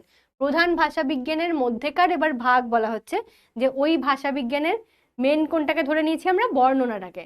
কেন বর্ণনামূলকটাকে সেটাও বলে দিলাম, যে যেগুলো এখনো লিপিবদ্ধ হয়নি কিংবা নতুনভাবে চলছে, এরকম নতুন নতুন যে সমস্ত জিনিস আসছে, ভাষা আসছে, তাদেরকে নিয়ে কাজ করে। তাহলে সেইখানকার যে সমস্ত বৈজ্ঞানিক তথ্যগুলো, এগুলো তো আমরা পড়বো, এমনিতেও আস্তে আস্তে জানতে পারবে। যে ধ্বনির বিশ্লেষণ, রূপের বিশ্লেষণ একটু একটু বলে দিয়েছি আমি বোধহয় ক্লাসেতে। তো এই জিনিসগুলোকে প্রধানের দিকে নিয়ে যাওয়া হচ্ছে। এটা কিন্তু এইটার নয়, সমাজ ভাষা বিজ্ঞানের আন্ডারের যে বর্ণনামূলক, ওই ভাষার নয়। দেখবে দুটোর মধ্যে পার্থক্য আছে। এখানে ওই যে বক্তা শ্রোতা আর সেটিংকে নিয়ে বলা হয়েছে, এই বর্ণনাতে কিন্তু বক্তা শ্রোতা সেটিংকে নিয়ে বলা হয়নি, এখানে ধ্বনিতত্ত্ব রূপতত্ত্বকে বলা হয়েছে। ঠিক আছে বাবা, কত ডাউট আছে তোদের? ম্যাম যেমন আমরা মেদিনীপুরের লোকরা সব কিছুতেই নি দিয়ে কথা বলি, কিন্তু কোনো অফিসিয়াল কাজে না দিয়ে বলি, জাস্ট লাইক যাবনি, খাবনি, চলবনি। হ্যাঁ, একদম একদম। এটা মেদিনীপুরে বেশি, একদমই ঠিক কথা যে মেদিনীপুরের দিকে এটা আমরা বেশি বলি। কিন্তু আমি আমার ঠাকুমা জেঠিমা যারা মানে একটু বয়স্ক, তাদেরকেও দেখি ওরাও ওরকম বলে যে আজকে ভাত খাবনি আমি, আজকে আমার একাদশী, আজকে ভাত খাবনি। না, আমরা আমরা তো ওরকম বলি না, আমরা আমরা কি বলি, যে আজকে ভাত খাবো না। ঠিক, এটা ঠিক কথা। আরো একটা উদাহরণ পেলাম। এই তো অনলাইন ক্লাসের এটাই একটা মজা, যে বিভিন্ন প্রান্ত থেকে এত এত স্টুডেন্ট থাকে, তাদের বিভিন্ন ভাষাগুলোও আমরা জানতে পারছি। আর আজকে ভাষার ক্লাস বলেই কিন্তু সবাই যে যার ভাষাটাকে মন খুলে বলতে পারছে, যে ম্যাম আমরা এরকম বলি। তাই তো? ম্যাম আপনার কাছে অফলাইন কোচিং করব। ওরে বাবা, অফলাইন কোচিং করা অ্যালাউড নেই, আর আমি করিও না। আপনার নোটসটা পড়লে হবে? শুধু আমার নোটসটা না, এটা বলবো না যে হ্যাঁ হবে। নোটসটা পড়লে কনসেপ্ট ক্লিয়ার হয়ে যাবে, এটুকু শিওর। কিন্তু এর সাথে এমসিকিউ প্র্যাকটিস করতে হবে। পরের দিনের ক্লাসে আমি পোল প্র্যাকটিস করাবো, প্লাস আমি কিছু একটা সিরিজের চিন্তা ভাবনা করছি আমরা। তো একটা সিরিজ নিয়ে আসা হবে, সেখানেও প্র্যাকটিস করাবো আশা করছি। সেইটুকুটা করলে হয়ে যাবে, কমন আসবে। বলছে হ্যাঁ হ্যাঁ ম্যাম, ঝগড়া করুন। তুই আয় একদিন, আয় দিগন্ত, তুই তুই একদিন আমার সাথে দেখা কর। আমি তোকে 0.5 ঘন্টা সময় দেবো, তুই আমার সাথে একটু ঝগড়া করে যাস। মানে কোন দিক থেকে দেখে আমাকে ঝগড়ুটে মনে হয় তুই বল? ইভেন আমার ফ্যামিলির লোকও বুঝে গেছে, ছোটবেলায় আমি ঝগড়া করতাম কিন্তু, আমি কিন্তু ঝগড়ুটে ছিলাম এক সময়। কিন্তু এখন কিন্তু আমার ফ্যামিলির লোকও বুঝে গেছে যে এ ঝগড়াঝাটি করার মেয়ে নয়। কেউ কিছু একটা বললো আমি শুনে থেকে যাই। কেউ খারাপ কথা বলছে আগের দিনে কালকে কি ক্লাস করছিলাম, কালকের ক্লাসেতে এসে সব থাকে তো কিছু কিছু জন, জানিস তো, হেটার্স। কিছু এসে সব উল্টোপাল্টা কমেন্ট করছে, একটু দেখলাম কি আর করব। ঠিক আছে, উল্টোপাল্টা কমেন্ট করছিস কর, তার মানে আমি ঠিক ট্র্যাকেই এগোচ্ছি, সেই জন্যই ভুলভাল কমেন্ট পাচ্ছি, দিয়ে আমি ছেড়ে দিই। তো ঝগড়া করার পাত্রী আমি নই, তবে হ্যাঁ, যদি আসিস, যদি ঝগড়া করতে চাস তাহলে আয়। কি এটা? রূপতত্ত্বটা কি? আচ্ছা, রূপ কোনো একটা শব্দের যে মূল রূপ সেইটাকে নিয়ে বর্ণনা করে, সেটা হচ্ছে রূপতত্ত্ব। ঠিক আছে। যা, আপনারা ডিজে স্যারের কনভারসেশনটা বেশ মজা লাগছিল। দাঁড়া, ওটা থেকে একটা শর্টস বানিয়ে দেবো, দেখি মাঝখান থেকে বের করা যায় কিনা। ম্যাম এগুলো পয়েন্ট করবো? হ্যাঁ, পয়েন্ট করে শর্ট নোট আকারে তোমরা লিখে রাখতে পারো, সব থেকে বেস্ট, এটা বেস্ট ওয়ে টু মানে remember your all the things. Short note করে রাখো, একটু একটু ছোট ছোট করে। এটা প্রিন্ট করতে হবে না, বাট নিজে নোট করো। ঠিক আছে, খাতায়, নিজের খাতায় নিজে হাতে লেখো। ভাষা বিজ্ঞানের শাখা আছে? বিজ্ঞানের শাখা নেই, বিজ্ঞানের আছে। ভাষা বিজ্ঞানের শাখাগুলোই তো পড়াচ্ছি বাবা। এইগুলো কি? এই যে ভাষা বিজ্ঞানেরই তো শাখা। ভাষা বিজ্ঞানের শাখা নয় তাহলে কিসের শাখা? এই যে আমি পিছনে ডালপালা দিয়ে এত শাখা প্রশাখা বিস্তার করেছি তোদের জন্য। ঠিক আছে। না ম্যাম, আপনি খুব ভালো। ও ঝগড়া করার কথা বললাম বলে। হ্যাঁ, তো যাই হোক, ব্রো তো সবাই। ঠিক আছে, আজকে ক্লাসটা এখানেই তাহলে শেষ করি। আশা করছি সবাই সবকিছু বুঝতে পেরেছে আর ক্লাসটা করতে মজাও লেগেছে। ভাষা বিজ্ঞানের ক্লাস বোর লাগেনি তো? মজা লেগেছে তো? পরের দিনেও কিন্তু আমরা মজা করেই পরেরটা শেষ করব, আর অনেক অনেক এমসিকিউ প্র্যাকটিস করব। ঠিক আছে।